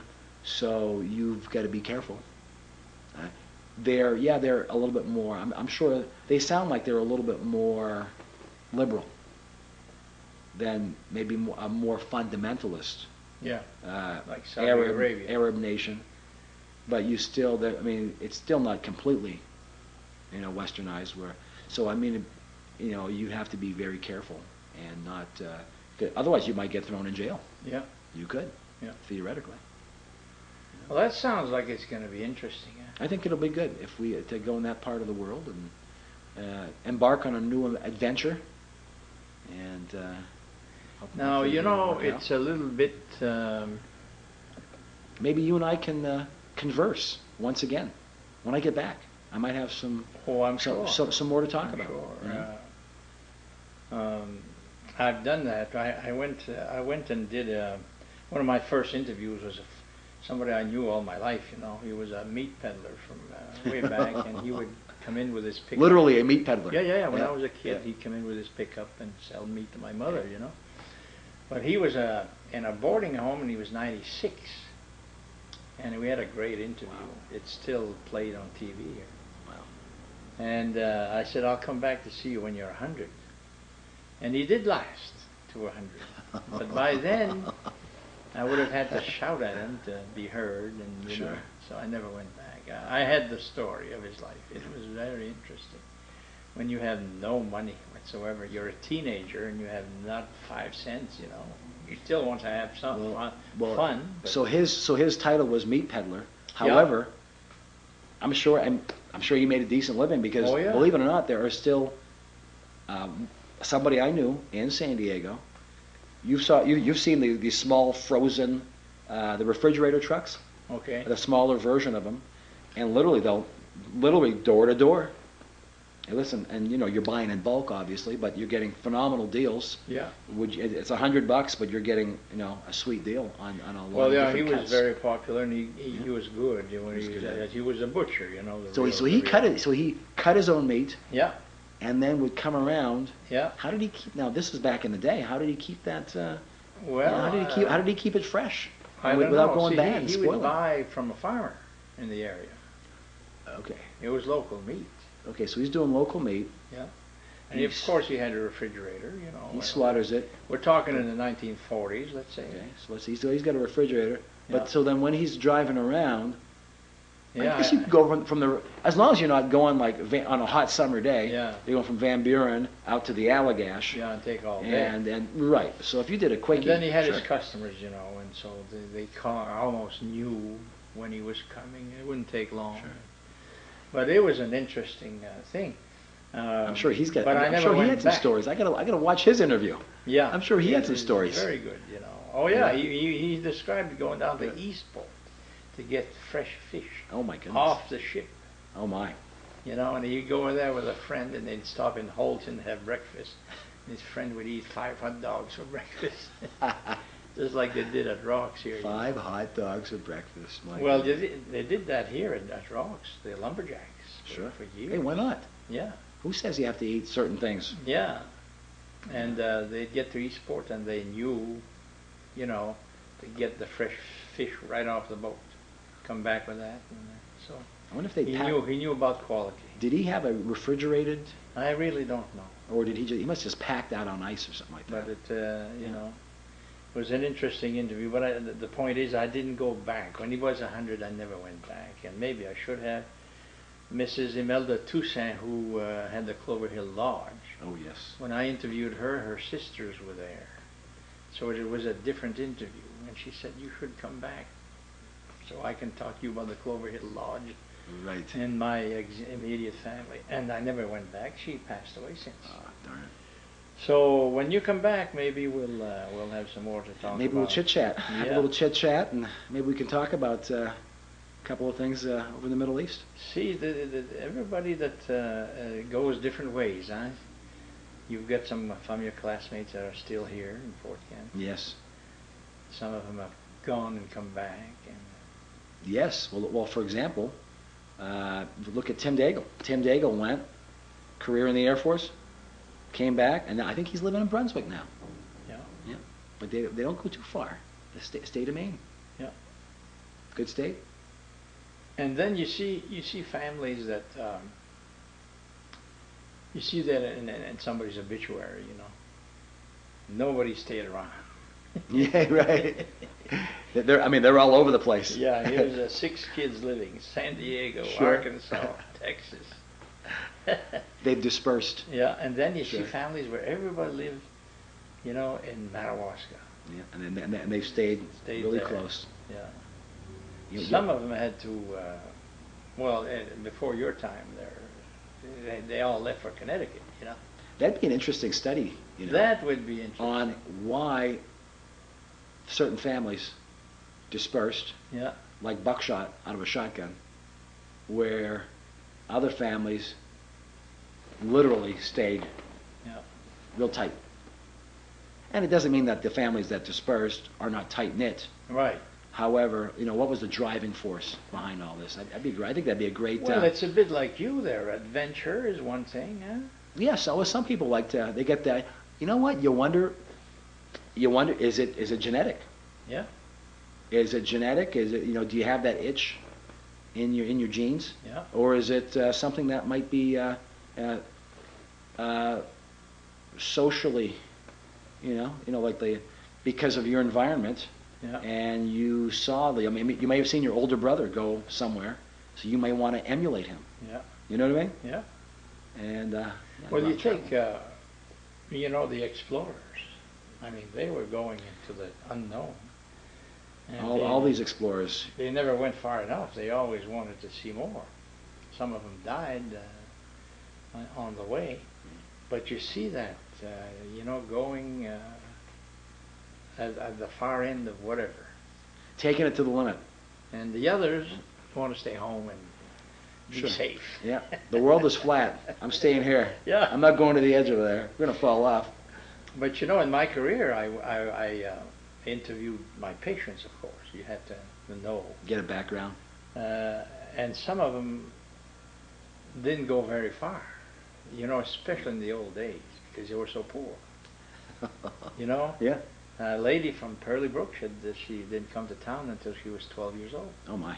Imagine that. Who was I talking to? And they said, essentially, like the Valley, like during the Great Depression. Yeah, that was it. People were going, okay, we're poor, but we've always been poor. Yeah, You know what I mean? And I don't know if times were tougher, or if we're just up to. But apparently, this whole area, people were perpetually, so-called poor. yeah. But rich in heritage and culture. Well, and mostly they had enough to eat because they took care of their own. They Sure. had all animals. agricultural. Yep. And they all had a garden, and they all self-sufficient. Animals. And, Sure. So. Plus the families were large too back Oh then. boy, yeah. I mean, you hear all the stories. I mean, even like 20 children I've heard. Yeah. That this is like you're going to work the farm and Yeah. help mom and dad work the farm. Yeah. 15. I mean, my goodness, if you had 8 kids, that was probably a small family. Yeah. Going back, back into those days. My grandparents had 16. Wow. But that's 16? not 16 kids. Whoa. 8 girls, 8 boys. But they were not there at the same time. You know what? By the time the last one was born, Right. the first one was long gone. Already Had a working family. his or her own farm. Yeah. Yeah. And they left, very few went to high school. Boys, Yeah. Like my granddad, classic example. I don't think he went to high school. He left school early. Yeah. He left school early and just started working. Yeah. And Well, it was tempting too, you know, Mhm. because most boys, I would think, didn't like school. Probably. We're anxious to get out of there. Mhm. And here's a job in Right. Connecticut that's going to give you $1.25 an hour, Sure. whatever it is. And you've never seen that. It's a lot more than you can make here. Recently, Doc Chassie, recently, one of my grandfather's brothers was Ernest Charette. Oh, is that right? Yes, His brother. his brother. And Ernest Charette is, Uncle Ernie, Uncle Ernest. And I am sorry to say that I missed his. You did. You just missed I just missed it. I just missed it where he received his diploma. diploma, yeah. And I guess that was quite a story. Oh, yeah, yeah. It's been in the paper all the last 2 weeks. So, He was a super carpenter, and he's 96 years old now, I think. he's And they gave him his high school diploma. phenomenal. Let's take a little break because I want to talk to you about how you take care of your body. Okay. You seem to be very conscious of exercise. Oh, and absolutely. nutrition, and Very I want to talk to you important. about that. We took a little break. You know, I noticed that you're 49 years old. 49. You probably look the same and are about the same size as when you were in college. Believe it or not, I'm pretty close. I haven't changed that much since I was. You know how you get to when you're younger, Yeah. and like when you graduate from high school, you might be like 135 pounds, and then as you get older, and you may have experienced this too, Doc Chassie. As we get older, the male gender starts to fill out, and you've heard that saying. You fill out, you get into your full height and weight, and it was funny because 135 as a senior in high school, 17, and then I think I peaked out. I was 27, and at 186, I believe. Oh boy. 180, and I pretty much have stayed there. And literally hanging out with you as a young kid and your family, because you were a progenitor of health supplements. I remember some of the stuff you would turn us on to as far as hey, and be careful about what you're eating and all this other good stuff. In addition to other sources, but yeah, I've been pretty much the same. And, Well, you need to get the triangle right: yeah. rest, nutrition, and exercise. Now, obviously, you've done a lot of that because Oh, yeah. I noticed that my wife just offered you a glass of wine, and you said you were okay, and you're drinking water all afternoon. And also, let's not forget, we've got chocolate milk here. yeah, Chocolate now, milk tell is me the about that because well, apparently chocolate milk has the nice ratio, the 4-to-1 ratio, carbs to protein, and so it's a great post-workout drink. now I noticed today you're here on vacation. You've been here what, 5 days? I worked out every single day. Every day. Every single day. When people go on vacation, they say, "Oh, listen, now we're going to go to restaurants." To me, going on vacation means you get an opportunity to work out even more. Oh, I've been on vacation before with some of my friends. They would go jogging in the morning Sure. while I would, stick around. Mhm. And because you're on vacation, you say, "I don't have to do this today," but you do. You do have to. I was in Puerto Rico in April earlier this year for a week, and again, same thing. So Just- that's part of your routine. It's like brushing your teeth. Every day, Every anywhere day. you are. Anywhere you are. You don't feel good if you don't do it. Yeah, that's pretty much it. But again, that's the exercise part of that triangle. You still need to you may not always get the proper rest, obviously, but the nutrition is very important, obviously, and you got to have it. And I've been real lucky that I've been able to be around people who have been able to, explain things to me, like yourself, and I think Dan, all these different great supplements. Yeah. With vegetable and fruit supplements. Of course, technology now has really, really gone through the roof. Yeah. So Well, definitely. today, some of the food we eat we think is good, but it comes from depleted soil, and it's full of pesticides and all kinds of stuff. So you have to know more than just, I'm going to eat grapes and I'm going to eat apples. You hit the nail on the head right there. You've got to know the right grape and the right apple. and tell me if I'm incorrect, but the soil, Yeah. I think plants need, I think there's 17 essential minerals that plants need. They get that from the soil. And of course, funny how that matches when we eat the plant, we get those minerals. We need them. But if the soil is depleted, yeah. or if it's deficient in those 17 essential minerals, and again, correct me if I'm wrong, if it's 17 or 16 or 15, but somewhere in that range, plants need those to grow. And of course, we are What we eat. we are a consumer. We are what we eat, but we're also a consumer. Yeah. We don't produce anything, right? The human race. Most. You've got like the plants. Plants are consumers, and then of course like the deer will eat the plants, and then of course we'll eat the deer. Yeah. And of course those nutrients that are in the deer, we there's a lot of different ways you can get those nutrients. Now, being so strict is what I might say about your exercise program. Yeah. Well, but my diet's not that strict, but my exercise is pretty strict. Yeah. Yeah. But you've learned things like this chocolate milk there. Sure. Rather than probably eat something else or drink something else, you say that protein to carbohydrate ratio in that chocolate milk is, believe it or not, believe it or not, it's a nice way to replenish yourself after a vigorous workout. Okay. So yeah, you could do the same thing. You could buy like a lot of these triathletes will have like these special drinks. I think now Gatorade has one now. Yeah. You've got the vitamin B pre-workout to give you energy. Wow. You take that 30 minutes before you're going to work out. Maybe an hour, 30 to an hour.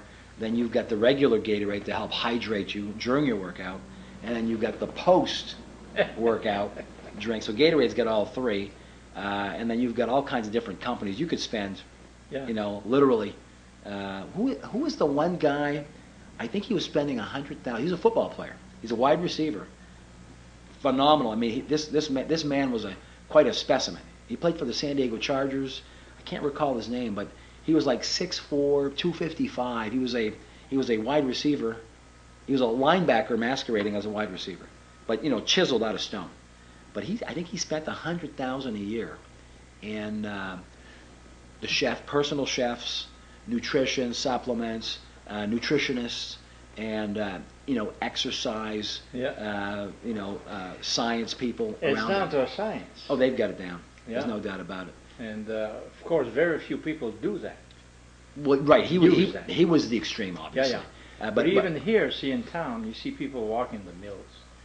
We've seen that's people important. walking the mills. Walking's so important. It used to be 5 miles long. It's not quite 5 miles now because they've taken the bridge and brought it in a little bit. And you say, oh, look at all the people walking.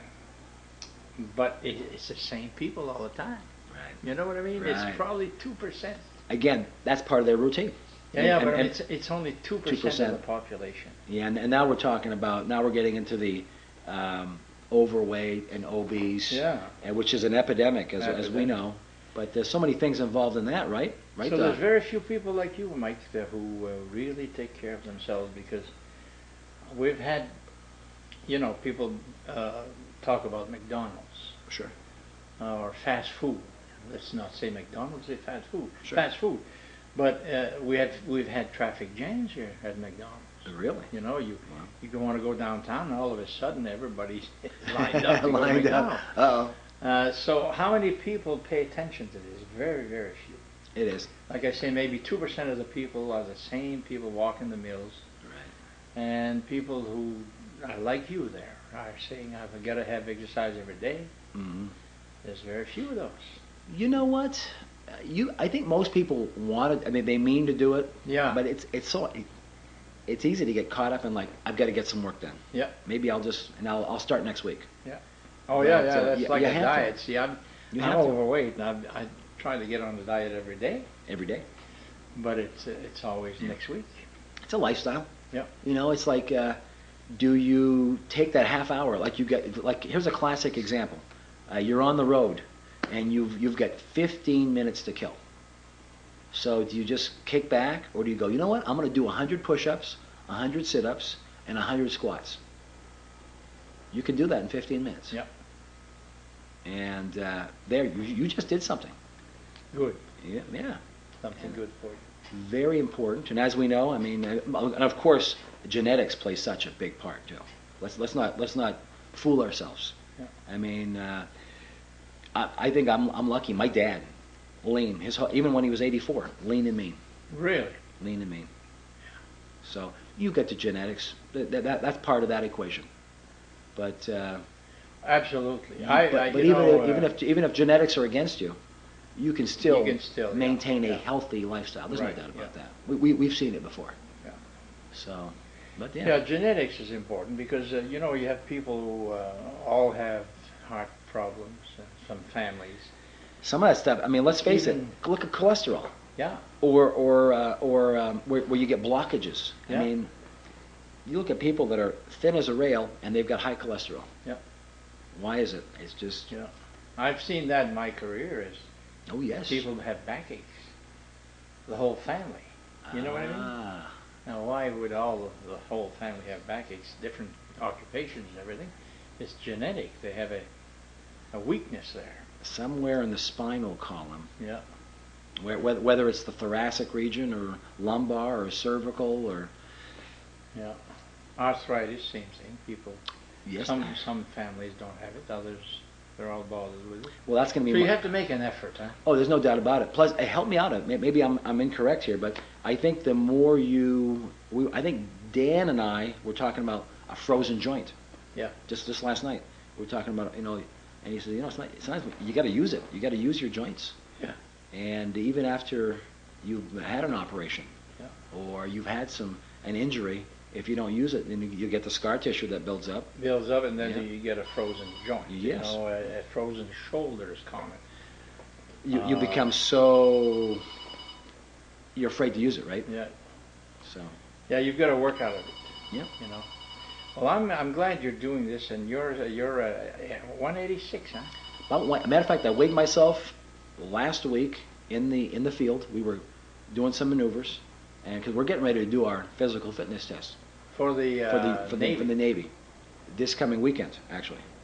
So in about today's Tuesday. First. Today's the 1st. Today's Monday the 1st. Monday the 1st. So this Saturday we'll be doing a physical fitness test. Push-ups, sit-ups. You got to do the run. So I'm trying to keep up with a bunch of 18 and 19-year-olds and 20-year-olds. I'm 49. I can't do it. No, you can't say that. No. The only problem is that they run a little bit faster than I do. Yeah. They run a lot faster than I do. Yeah, some people really run fast. You can see that in the baseball in the World Series right now. Oh my! A guy gets a grounder at shortstop, and he makes a clean catch, and he throws it. And he almost gets beat. The guy, the runner is so fast. They're very fast. Now, you've been healthy all your life. Knock on wood. Very good. Never had any problems. No problems. Yeah.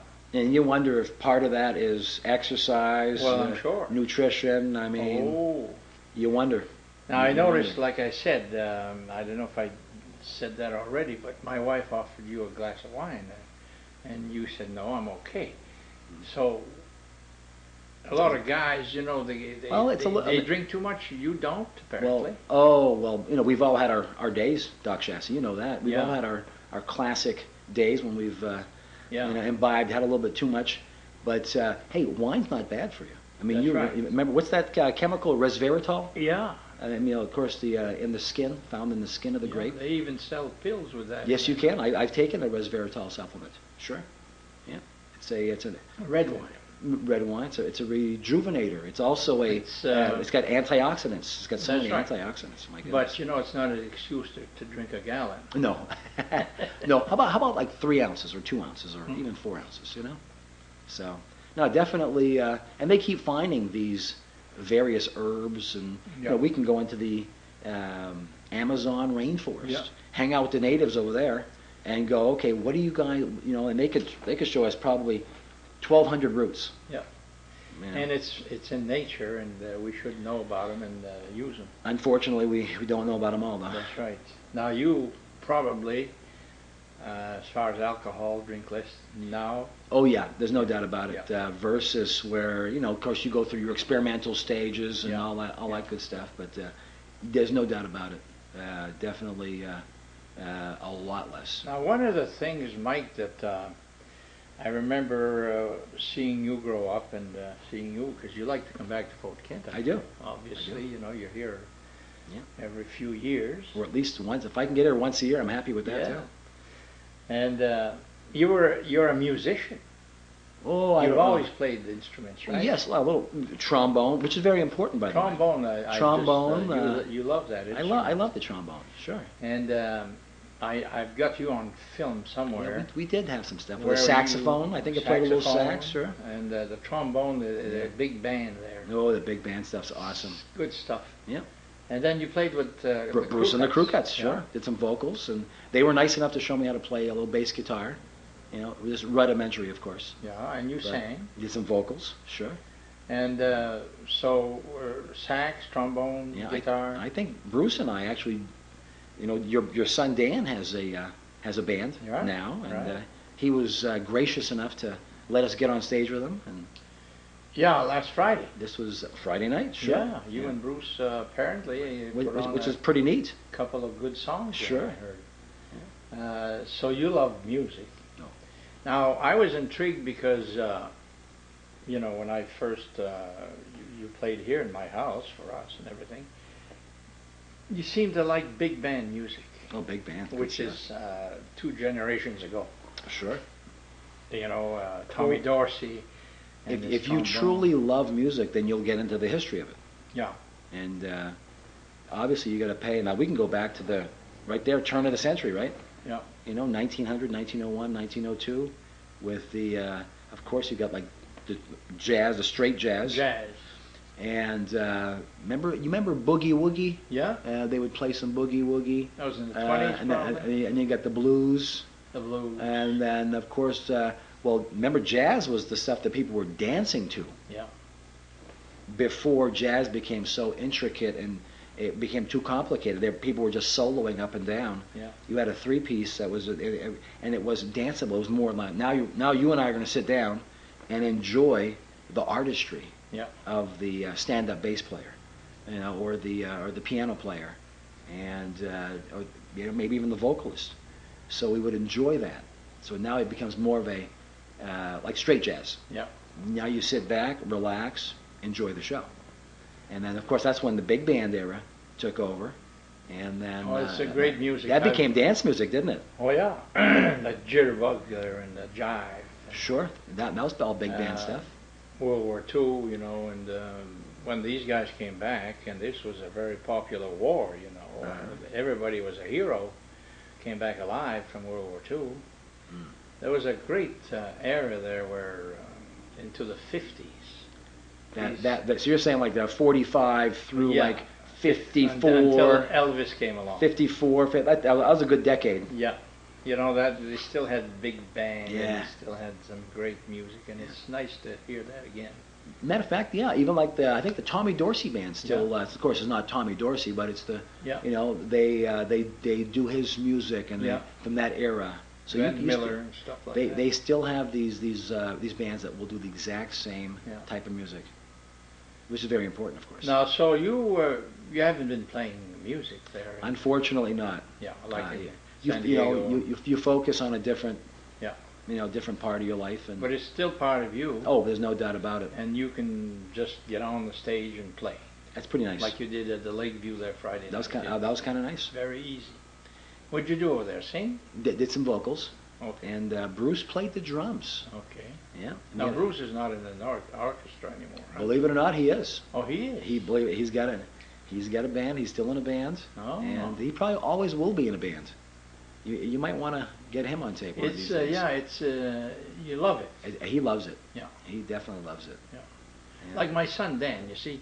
He was in a band in Uh, high school. Dan was in a band in high school. Yeah, well, that's I don't right. remember that he was that much into it, but Yeah. now the Lions Club is a very popular club here in town. It's Yeah. very active. It does a lot of stuff for the town of Fort Kent. And I remember I started the Lions Minstrel in 1982. Have you ever seen one of Oh, those I've live? seen it. Matter of fact, when I was in San Diego, it was either you or Dan mailed me Okay. a videotape. Remember, it wasn't even a DVD; it was a videotape, right? Crazy. But then I remember when we started that in 1982, and nobody could play music in the Lions Club. It was all pantomime, Sure. karaoke, for 10 years. And then some guys started to come in the club, like Warren Harvey, Sure. and Dan, and Dave Rossignol, and now we've got a band. I mean, they got some instrumentation. We've got a band that plays in the Minstrel, and then we've got a band that is in demand. Yeah. They all have full-time jobs, Sure. and they can't be playing every weekend. But So it's they a have good to pastime. refuse now. They have to refuse some. That popular. Oh yeah. They played at the Lakeview a couple of times this summer, and they played all over the place. So it has to be a sideline for them because. Well, you know what, Doc Chassis? You and I will have to live vicariously through your son Dan. Well, we'll have to. I know that musicians enjoy music. They enjoy doing it. Oh yeah. You know what I mean? Yeah. And I was talking to Carl last night, and we were talking about when you listen to a song, what are you really listening to? What are you listening? Are you listening to the drums? Are you listening to it as an entire symphony? Are you listening to just the percussion, the bass? Maybe the timbales, or how do you listen to a song? And we broke it down. You know what I mean? Everybody had a different take. Yeah. We went around the room, and everybody. Well, Bruce said, I immediately gravitate towards the drum section, the drum part. When I listen to a song, I'm in tune. I'm hearing the drums. That's what stands out to him. He's a drummer. He's a drummer. But some people listen to the words. Some people listen to the words. Yeah. I like rhythm, so I'm listening to the rhythm guitar. I'm listening to the percussion. I'm also listening to the vocal harmonies, if there are any.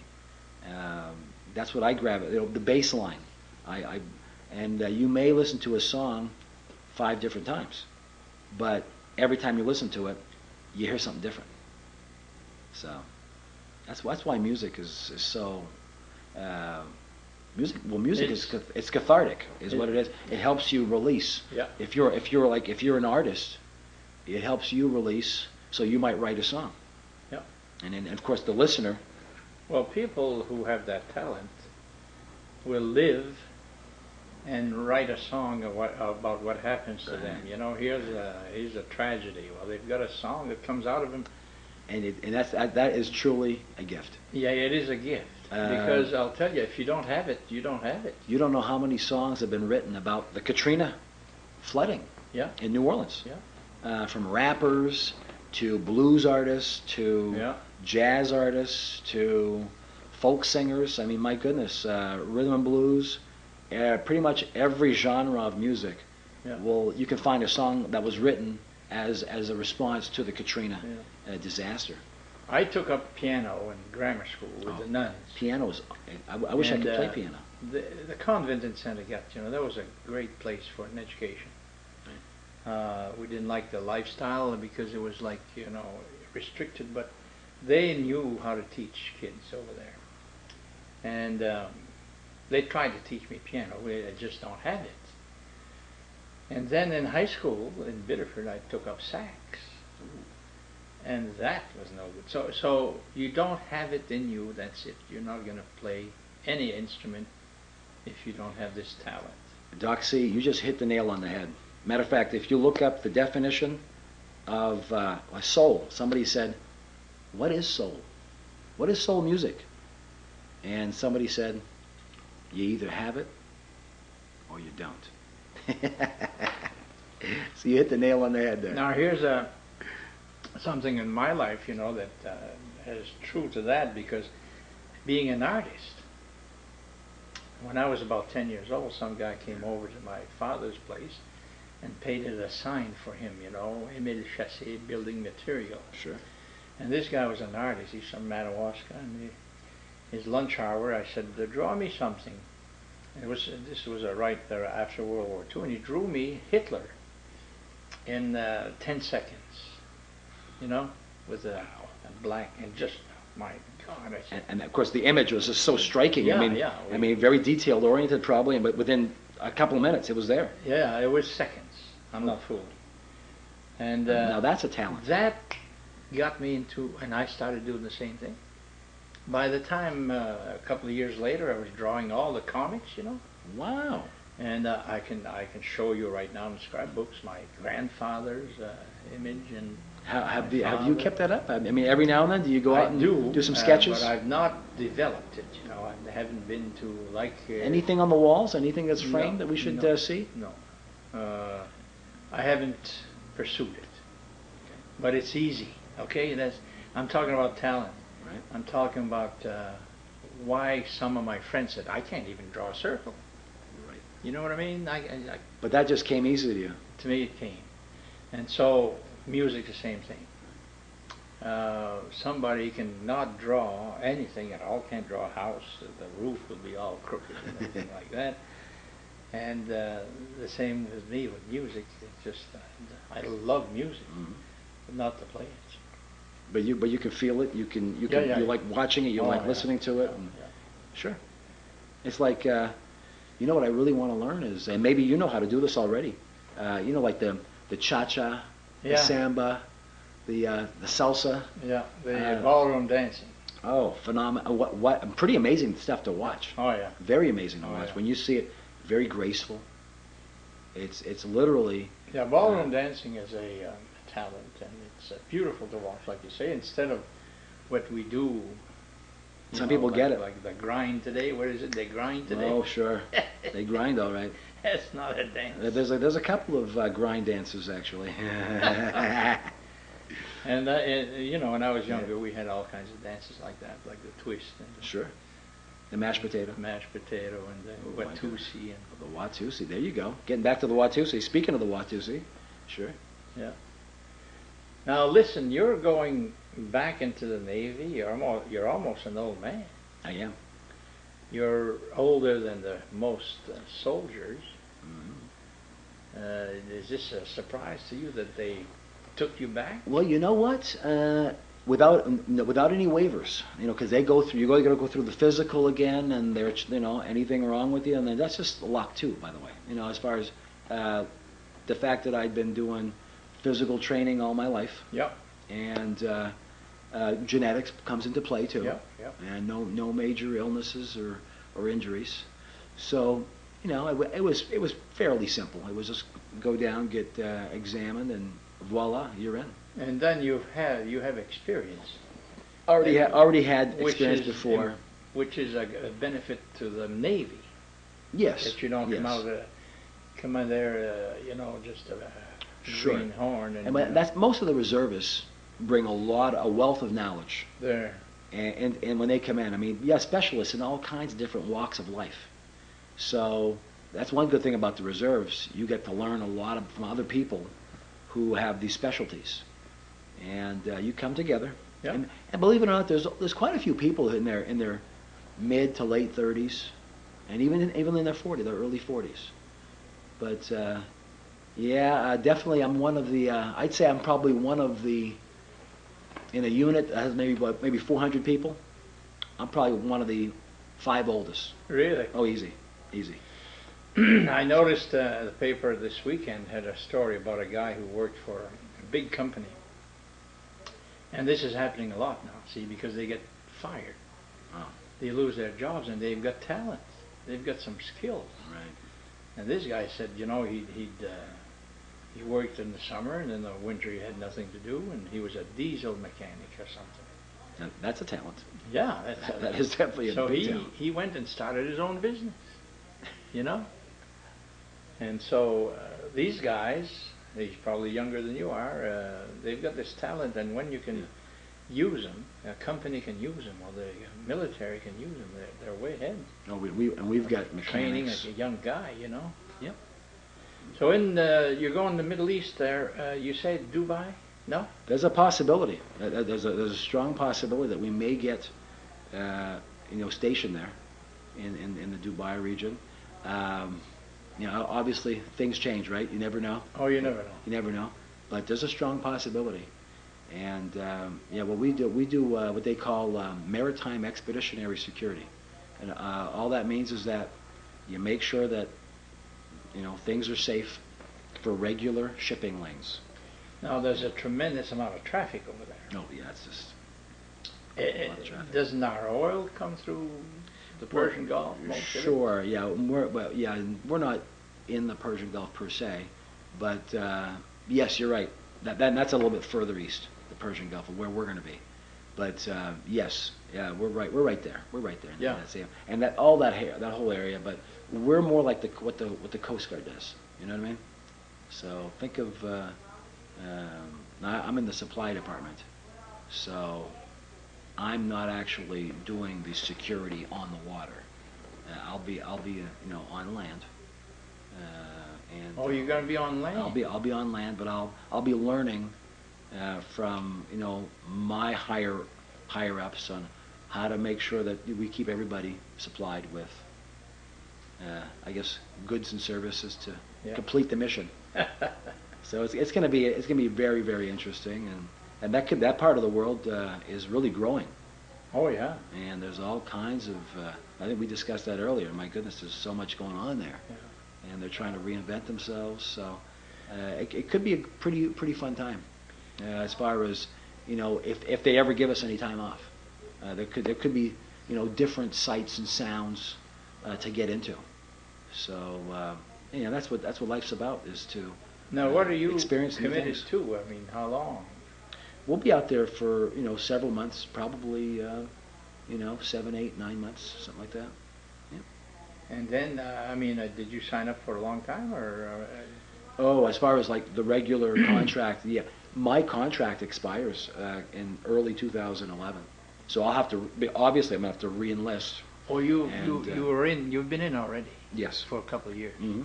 And now, It's a 3-year contract, so I'll have to re-enlist. now, did you expect to have this mission here? Did you could have stayed in Pensacola? Pretty much. You know, Jacksonville? when I came back in, they said, you know, you're going to get deployed. And I said, yeah, You mean when you signed? right. This is back in 2008. Oh, okay. So, you know, you could kind of connect the dots with what's going on around the world. And Now, deployed for you is not fighting on land. You're just more security. in that area, yes. Depends where you're at too. You know what I mean? Yeah, of Depends course. where Like you you're say, anything can happen. And yes. So, and Well, you know, you hope for the best.